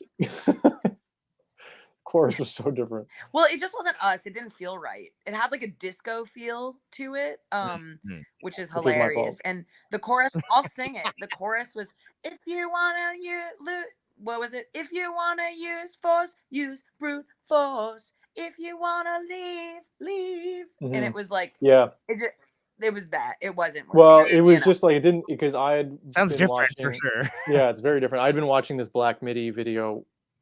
I really like the drummer from Black Midi too, and he was doing this groove that was kind of similar to what ended up in the original song, and then that influenced the way Rebecca delivered the vocals, because I was just playing this way more like up tempo beat, and and then I don't really remember when it. I think we were just like, let's jam on these ideas, and I think in one of the jams I've broken an absurd amount of cymbals, and I have some of them still. I just put a broken crash cymbal on my ride cymbal, and then we started jamming like that. And I guess we just slowed it down a bit, or like by like a significant amount, we slowed it down, and somehow it just came out like that. But that broken, well, we like a lot of our song ideas were jams. Like the music came first. Yeah, we recorded the jams on the Tascam. Please sponsor me. And we go home and listen to it, and we're like, okay, 248 was good, 459 was good. Let's take that, and then we would kind of take those and elaborate on them or piece them together, and that's the way that kind of happened. But we really wanted something that was much more driving. Yeah, and then. Similar to Blemish, Brute Force is just this, like just constant. Sorry, it's so hard for me to do, just an upward trajectory. There we go. Yeah. I can change the view. There you go. If you do that. Close it. My room's not ready. But yeah. There we go. This one. By the way, sidebar. This was the view I was using for a while when I first moved to StreamYard, until I got my chops busted by Kim Coletta of Jawbox saying that like it says Protonic Reversal in like 15 places, and I was like, God damn it. So basically, legendary female bass players from the 90s bust my chops a lot, I guess is the moral of that story. But then I was like, okay, we'll use this view instead. This is somehow It must more be necessary. personal. I don't know why. I don't know. I was like mortified and like impressed at the same time. I'm like, God damn it, you're right. It's like in 15 places. And that was an overcorrection from like someone being, hey, you should have a background. And then it's like, oh, and look at this. I can make a little like Christmas ornament in the upper right-hand corner. And like I can, whatever. By the way, people that only listen to the show are like, what the fuck is he talking about? Yeah. But it's all some visual stuff. Sorry, folks, but and again, the hand motion that was made that started all this. You'll have to just check out the video version, I guess. Yeah. But yeah, I think of brute force as having a similar arrangement style as Blemish. They're very different songs. But they both start slow and a little bit, well, brute force doesn't start, well, it gets louder as the song goes on. It intensifies. It isn't. Yeah. That's from exactly. Yeah. It kind of goes into that like crazy driving lightning bolt kind of vibe in the center, and then goes back to kind of just like a heavy driving at the end, but starts really expansive. Like we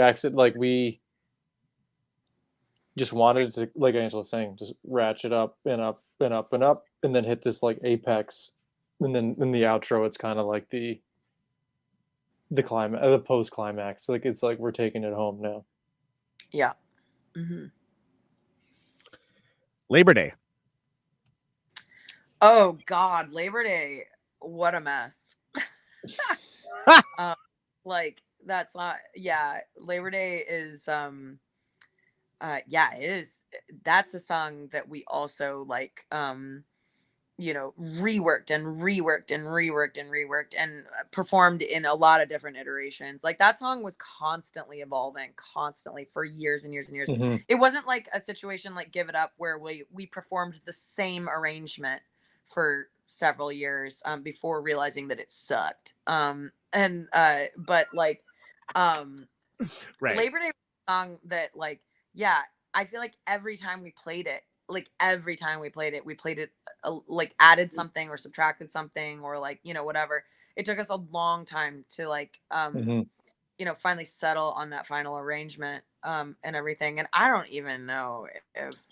Yeah, the songwriting for this one is a bit of a blur to me, honestly. It's because I remember performing it at Secret Project Robot, I think. Remember that place? Yeah. Oh yeah.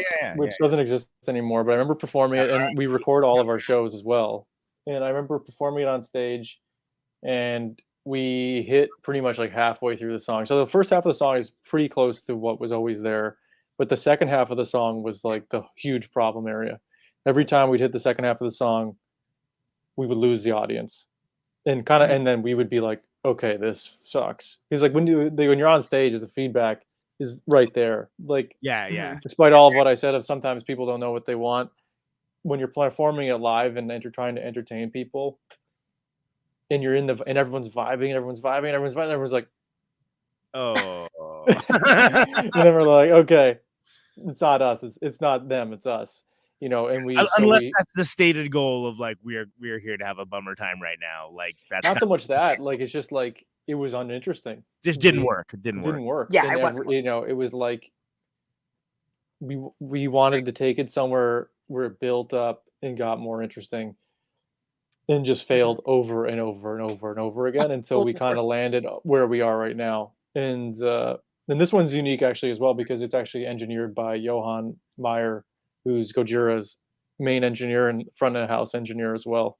And so it has slightly different production in the mixing, because I know he took a different approach to panning the guitars. And it has the mids are a little different and the drums are mixed a little different. So that's the odd one out in terms of mixing. Everything else is mixed by Jamie Uertz, who's also part of the Gojira engineering team, but they have slightly different approaches. Jamie knows our process a bit more in depth, but we wanted Johan just because he's a friend of ours to be a part of it as well. Yeah, we just, and it wasn't even like, we kind of like set out with the idea that Johan would mix something, on the album. And he chose the song. Like we sent him a few songs to choose from, and he chose Labor Day to mix. So So yeah, that was really fun. I can speak to the lyrics of this song. I did not write the lyrics. Rebecca wrote the lyrics of this song. Rebecca also wrote the lyrics of Brute Force. Just for the record. Enter into the Senate record. Yes. For Labor Day, I know that Labor Day has a lot to do with how social media makes you just makes you see a view of other people that is, one, definitely not a reflection of reality, but two, can lead to just like really like negative feelings of like jealousy, failure, FOMO, a lot of FOMO kind of stuff, like the fact that like you're not in the same photo as all these other cool people that like too, and like maybe you should be there also, like that kind of stuff. Speaks kind of back to the South by Southwest syndrome we were referring to earlier. There's a theme, of course, here, but I know that those lyrics deal with just sort of like trying your best to come to terms with like the line that I am jealous but I don't want to be, overzealous but I don't want to be, it's like you're never cool enough, you're never like aloof enough, you're never pretty enough, you're never interesting enough, like all of that kind of stuff, like that social media can make you feel. Because you get why people conform, and I know Angela feels this way too. At least for me, because we all went through this together, and we'd be in the van talking about it, and obviously each of us has a different approach, and obviously Rebecca has her own unique approach to it, but where we all kind of agree is like, or at least think we all universally felt, is that we get why people conform, because when you're trying to, you almost can't blame them for it, because when you're trying to be yourself, but it's not what people want, all you want to do is really just be accepted and be, like what Angela's saying, be that person in that cool photo with all those cool people, et cetera, et cetera, et cetera, et cetera. You feel that way enough times, you'll do whatever you got to do to feel like you are that person, despite the fact that maybe who you are isn't that person. And that's just not, it's just like, it's like that perfect storm isn't there. Maybe that person in that photo isn't that person either. Usually they're not. So and so it kind of falls back to that theme again, which we all definitely were frustrated with, and we all can definitely relate to, and I think everyone can relate to, because we all are unique. We're just like, not all of us, even the people we think who are the most standard issue, are living a life that's unique and can only be attributed to them, despite and what also it may look like on the surface. Most likely feeling the exact same feelings. Definitely. Like it really is a universal thing. Like it's like a giant fake. Everybody's faking it. And like I'm faking it. Everybody's faking it. So I have a gun to the back of my head right now. Like all these things are just coming out. I'm really reading a teleprompter. Yeah, exactly. Blink twice if you're okay. Yeah, exactly. Please show today's newspaper. Exactly. I like that one. Show today's newspaper. Never heard that. But all that's very real, and of course the it is relatable in its complete, everyone's lack of relatability that's the world we live in. That's the artifice of social media, right? I mean, that's also what makes life fun, is that everyone's a little different. We all know, we all get it. It's kind of annoying, like whatever, but it's for real. Like shit is real. I think if we're not addressing this new technology that we've never dealt with and talking about it openly, we're kind of missing the point of where we can improve it, and where it actually could be not controlling us, but we control it. Yeah, exactly. And you rather than being in service of these systems, we can potentially make these systems serve us. Absolutely. Which is how that was the idea before everything got so profit oriented. But anyway, different story, different podcast. Keys is the next song. Oh, I love the story behind this song. So this is actually a story that my dad told me.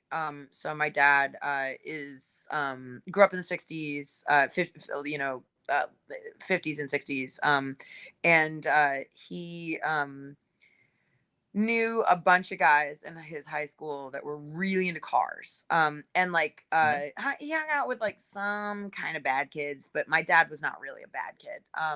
And so one of his friends was like talking some shit about how he had heard that you could start any 57 Chevy product with the same key.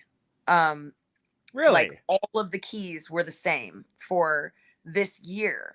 Wow. And he said that his one friend accidentally found it out because he owned a 57 Chevy Bel Air and was in a parking lot and like went up to what he thought was his car. Got and in, tried the car on it, and oh my god, turned it on, got in the car, turned it on, and then like looked around the interior and was like, wait, this is not my car. Like and it's like the Talking Head song, but even more so. Yeah, this is not my beautiful house. This is not so yeah, he was like, what the fuck? And so they were like, well, let's go steal a Corvette. And they did. And it worked.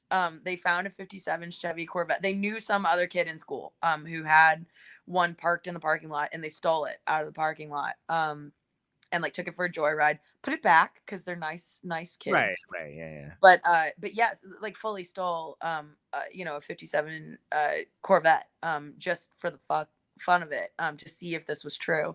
And so like and like as an extension of that story, it's also like kind of about like this, I not American, but just like sort of, it is American in sort of like the idea of like, once you get your car, when you're younger, that means that you have a lot more control over your life. You can go wherever the fuck you want at any time you want. Like, you have this skill, like whether it's that you actually own a car or your parents buy it, most kids don't buy their own cars, but like, or you're using the family car or something, like getting behind the wheel and rolling around doing whatever at all hours, like in a way, is definitely like, some nostalgia sort of like exploration for me. So like feeling in control of your life behind the wheel or whatever. Yeah. So. Like when I listen to the lyrics, because obviously I saw them evolve as Angela wrote them more and more, it's a very like cinematic kind of song, I think. And I think we've spent a lot of time touring in Texas, and I really like Cormac McCarthy's movies as well, books, and movies. But like, and they kind of just remind, like when I listen to them, they kind of just reminds me of that. Like the way Angela paints a picture of the whole scene, it became bigger than lyrics. Like the lyrics really do tell a story, which makes it, I think, so strong. And from there, with the music end of things, it started as a groove that Angela and I were just grooving on. Like we created this weird groove, and then she started coming up with the lyrics based on this story, and then it all kind of painted this weird southwestern or not southwestern, but like southern kind of vibe. And it's like it's like a real Texas kind of song, because like Angela's from Texas. Just to clarify, I'm from Texas. My family's from Texas. That was not clear. Yeah.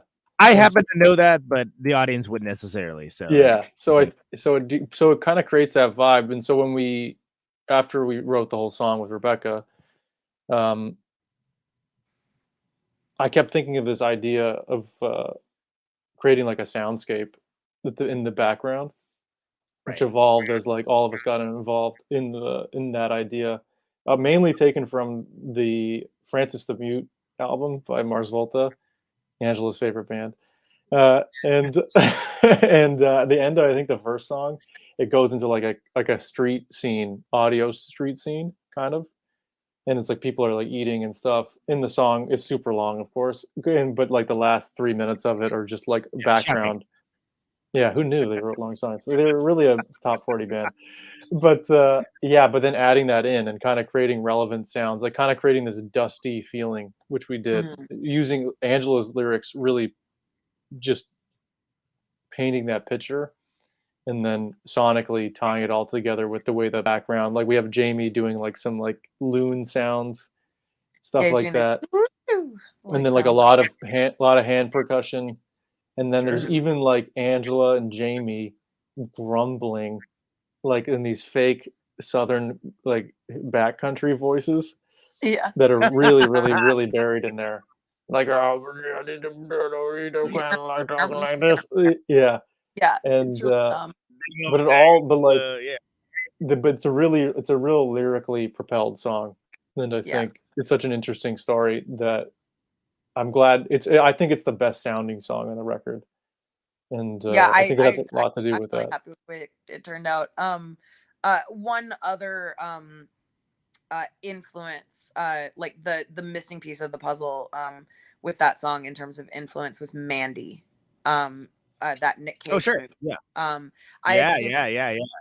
had seen that movie pretty like around the same time that we were writing that song, and I really wanted to like sort of like capture some of the like attitude of Mandy, you know, the like like the revenge fantasy like kind of stuff, and like the darkness, and like certainly like I think of like the soundscape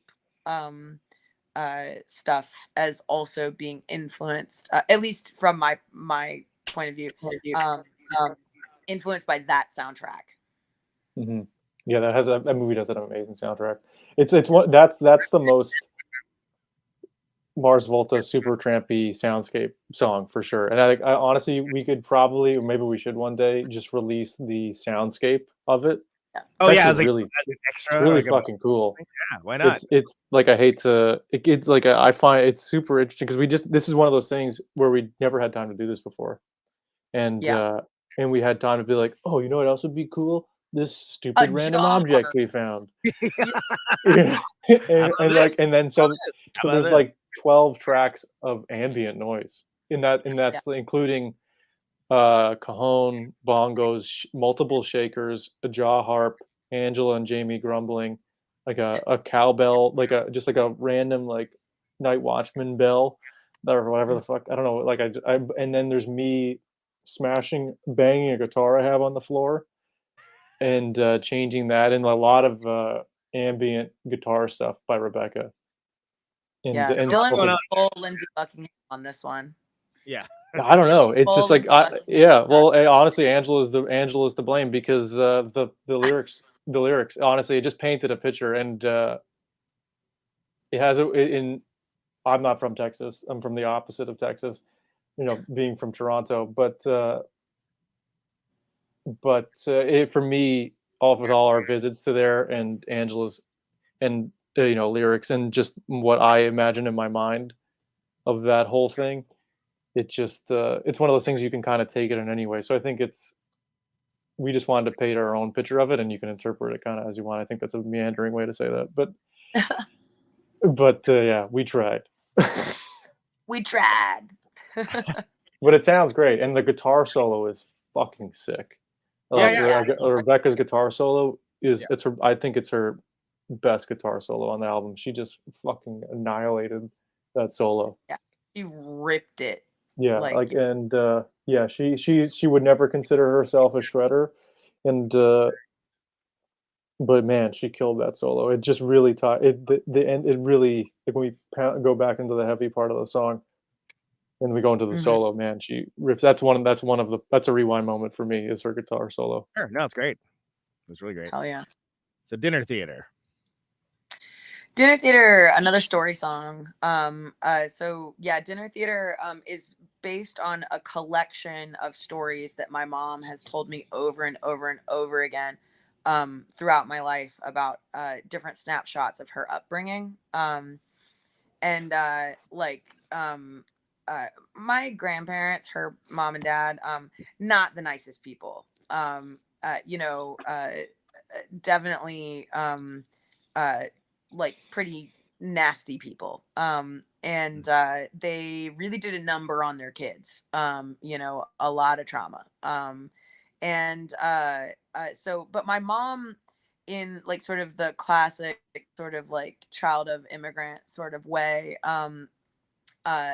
like tells these truly traumatic stories in a really funny way. Like she does a really good job of like regurgitating these stories that if told differently and you really take a step back from, you'd be like, oh, like that's really serious, like that's, yeah, I can, yeah. Like, so, the chorus, looks like we got another dinner theater here.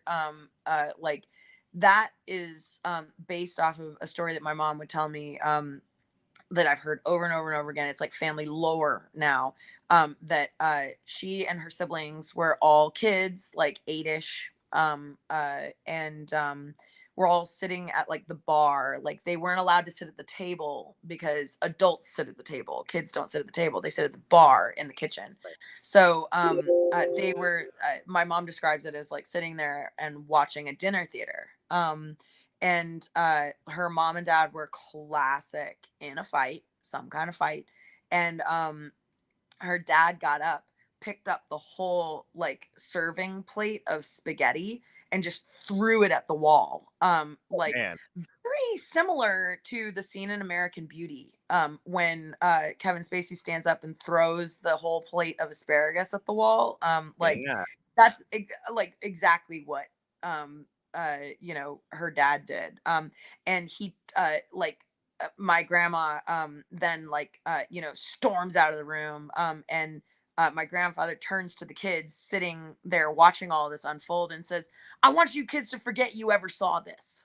And yeah, not likely. Yeah, it's like like a lot of the stuff is like verbatim. Like the mama don't like it when I do cartwheels in McDonald's. My mom's little sister, my Aunt Tracy, was a gymnast, like a really, really well accomplished gymnast, like almost made the Olympic team, like gymnast, like very, very good.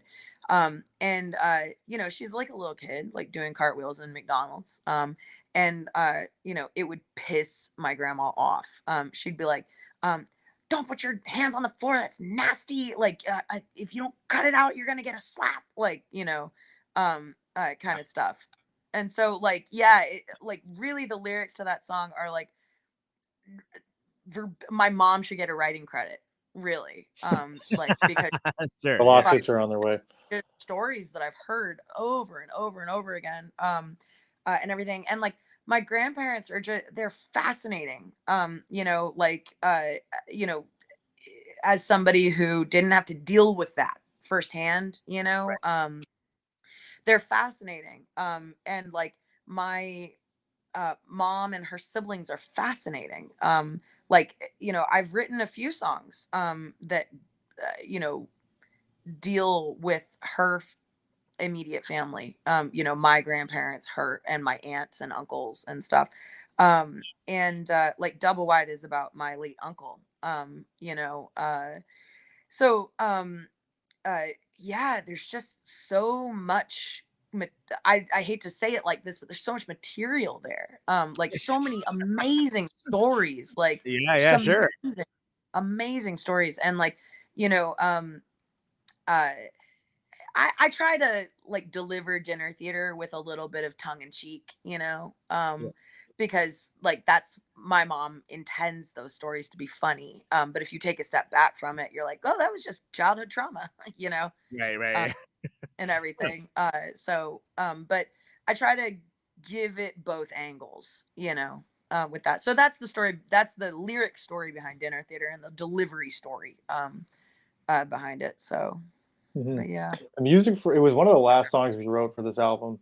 So musically, I think it was definitely just a jam. We just wanted to create a more of a like a vibe, more of a hip hop kind of feel, which the verse kind of has.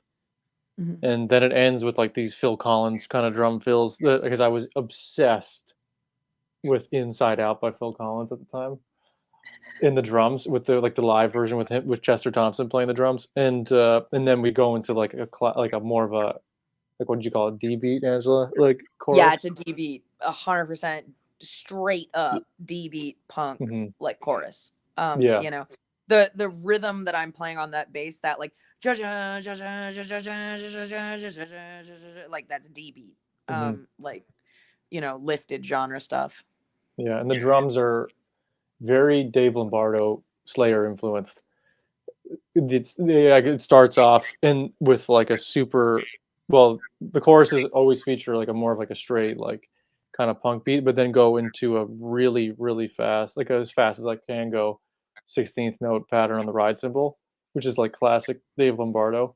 Yeah. And yeah, but we've mixed in with like some punk influences. It was just you get some Slayer in your discharge, you know? Yeah, it was just a fun song to honestly, it was a fun song to play. And the first time we played it live, it didn't really deviate because it just always felt a lot of fun to play for us. Do people like it? We'll see.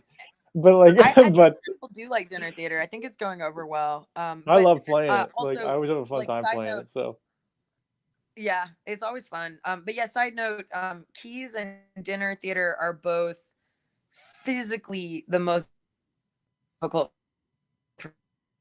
like, to anybody who see us soon. I hope to do them justice. But yeah, I wrote these like stupid, like, just it's here. Sorry, I'm doing the thing where I don't know how to use my hand in the frame. But yeah, it's here. Bing, bing, bing, bing, bing, bing, like kind of vocals and everything. So you just you get a little amuse bouche of all the stupid shit I can do with my voice. More like a moose douche, am I right? Hey! Just leaving on a high note, folks. So yeah, in the record, One Way Out closes the record. Well, we know. Oh, go ahead. Oh, One Way Out, we know, is definitely about like sort of the end of this lineup. You know, it's so clear, you know, that's what this song is about, like just sort of like coming to terms with the fact that like maybe it's time to move on, you know. Rebecca wrote the lyrics to this song, so it's from her perspective, but it's stuff that Dylan and I knew, like we all knew, we felt it, and everything, you know, no hard feelings, it's sad,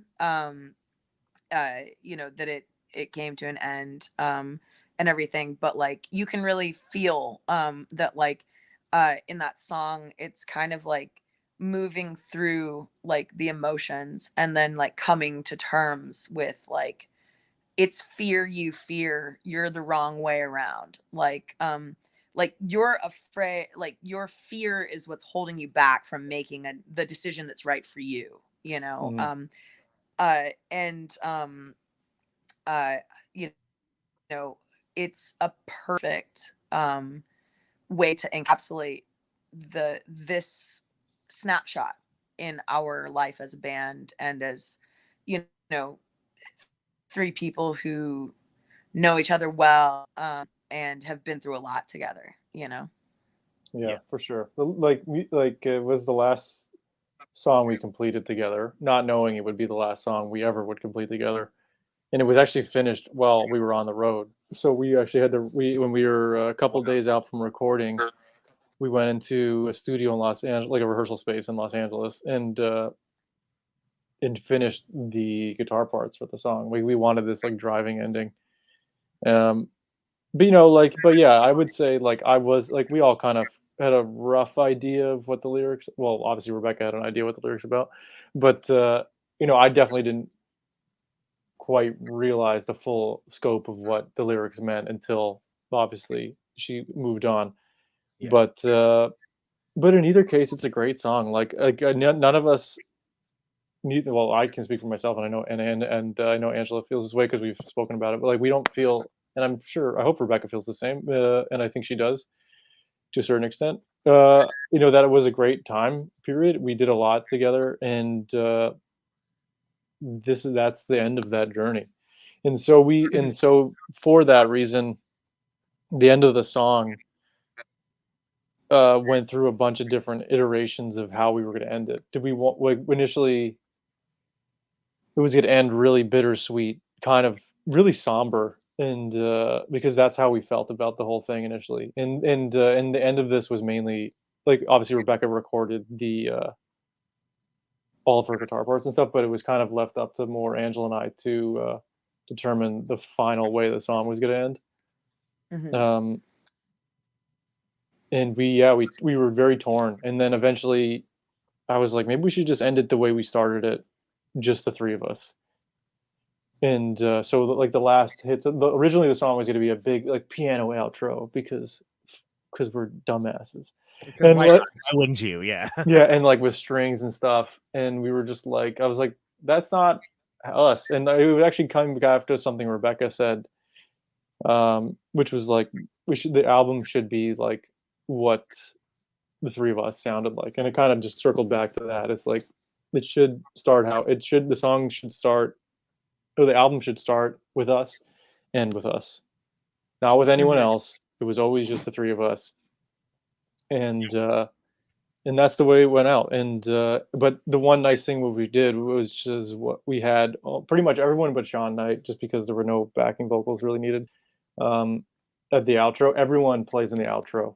Actually, everyone plays on this song who's a guest performer on the album. So including Jamie, our engineer and co-producer, he was one of the guitar lines. And then at the very outro, every single person is playing. And just because that kind of encapsulated everything. It was,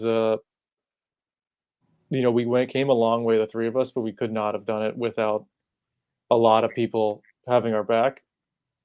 And yeah, and it's still hard for me to listen to it without getting a strong wave of emotion. And I know Angela feels the same for sure. And but man, I think it's a really solid song. So I think, as hard as life can be sometimes, and like good things end, I think you have to be happy, and that's happy that we did it. It's like, fuck, we had so many fucking things against us, from our perspective, and we failed over and over and over. People don't really see that, and I hope if there's anyone who's in an upcoming band, to listen to what I'm saying, because like it's just never fucking easy. It's gonna be brutal, if you're lucky every step of the way. Yeah, and the challenges become different, and like maybe the scope and scale changes, but it doesn't make it less and thing. But yeah, so at the end, as the album closes and that song ends, it's like, it didn't end. It like the band, it was not able to continue in the way it was, we thought it would in 2019, but now here we are in 2022, and despite all that, we continue on, and it's still in forever, no matter, as long as we live, that record will be proof that Rebecca, Angela, and I managed to do this thing, and that's to me, that's vitally important. Had we not done it at all, it would have been, it would have been silly, because like we spent 5 years together, at least 5 years, right? I think. And we just like deserve like that lineup, that like sort of like brain trust of all of us, like deserves to be heard, in that iteration. Well, deserve, I think, well, is one because thing, but I think we deserve to see it through for ourselves, for me. To give evaluation and to see it through, right? So, and I think it's a great record. I mean, it's super interesting. I think there's something there for people that don't know you from Moses, and certainly anyone that had been following the band would, I think they're gonna like what they hear. So yeah, I recommend people check it out. adorahorse.bandcamp.com. Also on all of the other various things. Thank you. Thanks for having us. Yeah, it's been a pleasure, guys. And safe travels on the road. Take extra precautions. It's yeah, we're hoping no one gets it. Yeah, fingers crossed. But yeah, no, it's been a pleasure. Thank you so much for having us on again. Yeah. I know, right? Yeah. Hopefully there won't be another pandemic between now and next time, right? God, oh my God. How did I say that? Anyway, yeah, hope to see you soon in a live capacity as well. And congratulations on the record. And go forth. Go forth. Thank you. Thank you, sir. Thanks for having us. All right, take care, guys. Yeah. All right. There they go. Angela and Dylan. A Deer Horse. Again, adorahorse.bandcamp.com. I'll make sure that hits the show notes, all that good stuff. Let's hear one more song from A Deer Horse. This is off Grind. This is let's actually listen. You know what? Let's listen to One Way Out. That's actually I wouldn't consider one of the first singles, but since we just talked about it, it's a good way to end the show. So this is One Way Out, Deer Horse.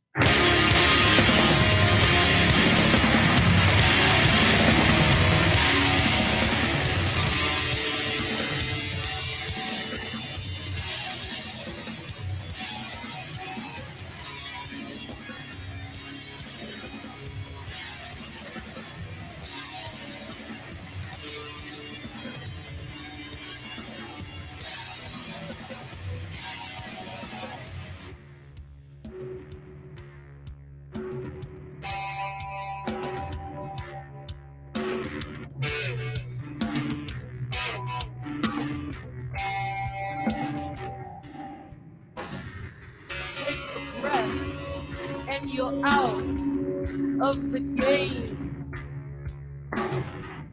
No one here will convince you to stay. The dreams you've been dragging around, remember your name. Feelings you take to the ground, remember your pain.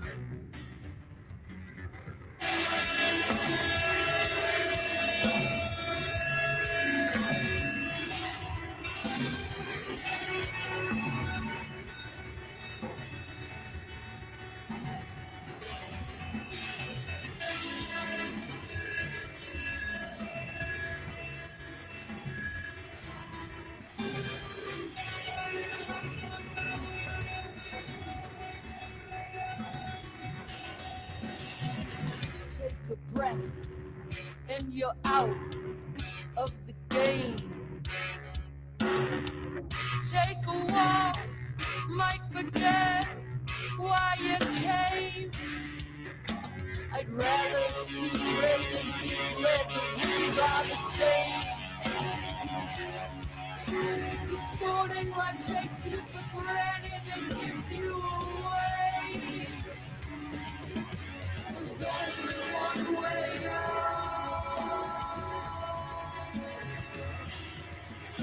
There's only one way out.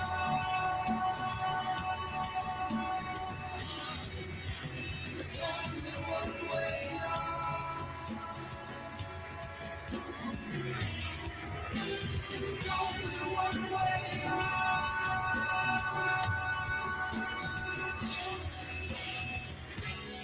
Art is just another sport. Art is just another sport. Art is just another sport. Art is just another sport. Art is just another sport. Art is just another sport.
One Way Out, A Dear Horse.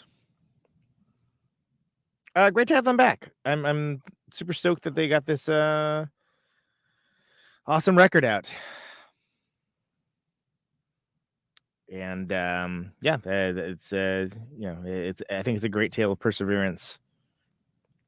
And I was glad to have them back on. That was a nice time, and I would highly encourage everyone to go see them on tour. They're out and about. In the era of COVID, they are out and about and doing the work. So go see them play. Go see them play when they come to your town. Is this thing on? Anyway, the name of the show is Conan Touch Protonic. Thank you ever so much for listening to it. This show usually airs Thursdays, 8 Eastern, 7 Central, 6 Mountain, 5 Pacific. This is a special tour support edition, I guess we would call it, of Protonic. And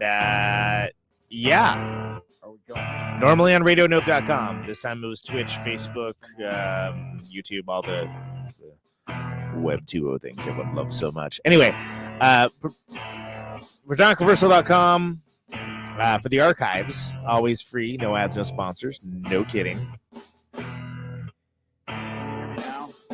But if you like the show and you want to get episodes sooner, patreon.com/Protonic. $1 a month will get you there. Advanced access is the there in question. We'll get you advanced access.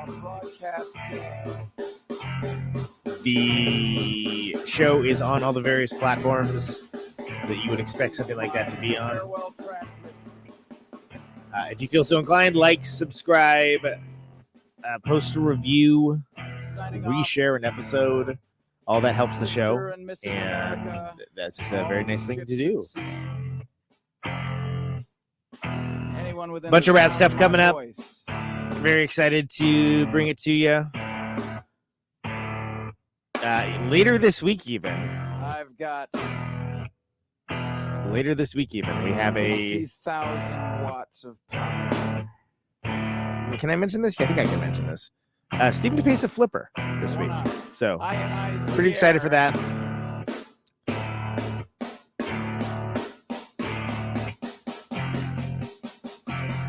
Yeah, thanks for the support. Thanks for listening. I appreciate all of it. Microphone turns sound into electricity. Whole bunch of stuff coming up.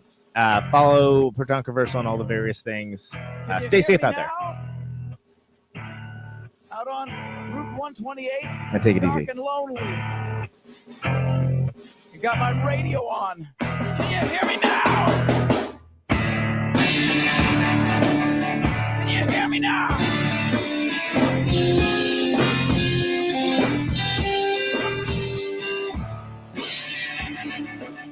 Can you hear me now?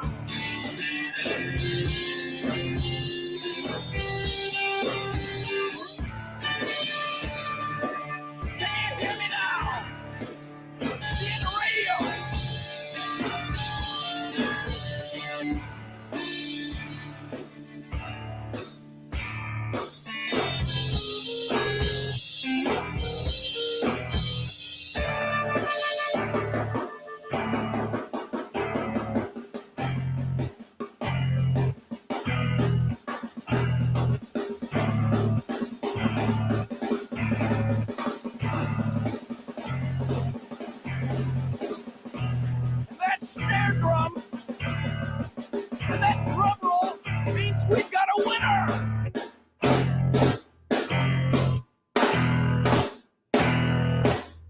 If you're the fifth caller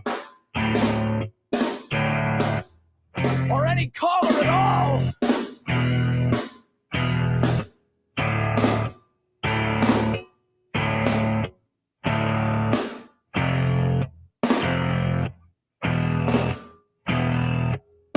welcome to my top 10.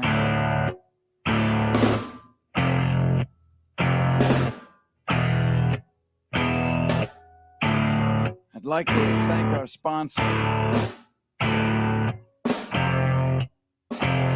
But we haven't got a sponsor. Not if you were the last man on earth. She was prepared to prove it. This one goes out to a special girl.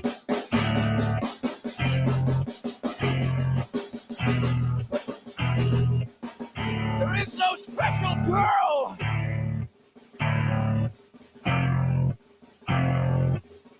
It's the end of radio. The last announcer plays the last record. The last what? Leaves the transmitter. Circles the globe in search of a listener. Can you hear me now?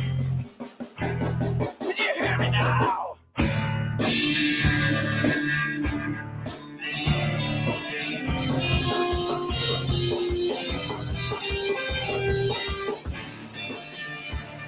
Can you hear me now?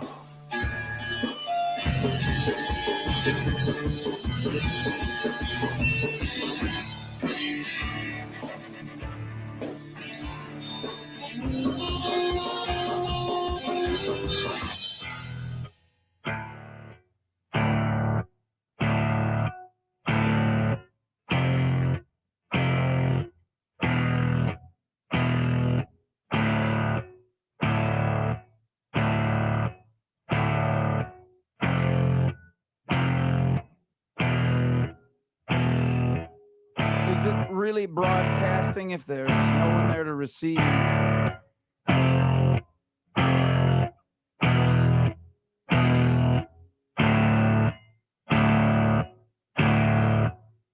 the end of radio.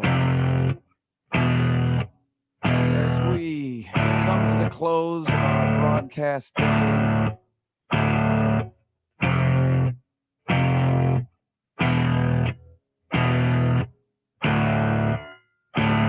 my radio on.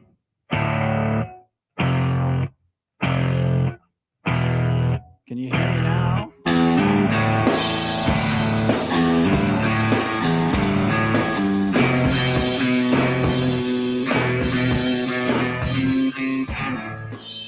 Can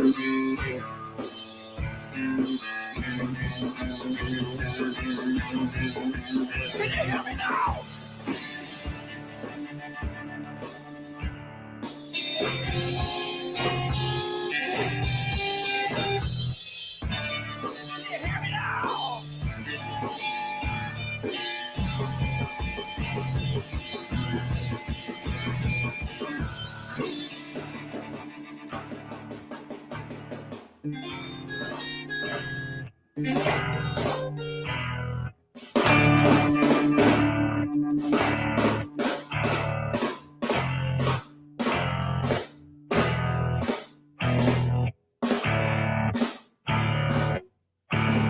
This is a test.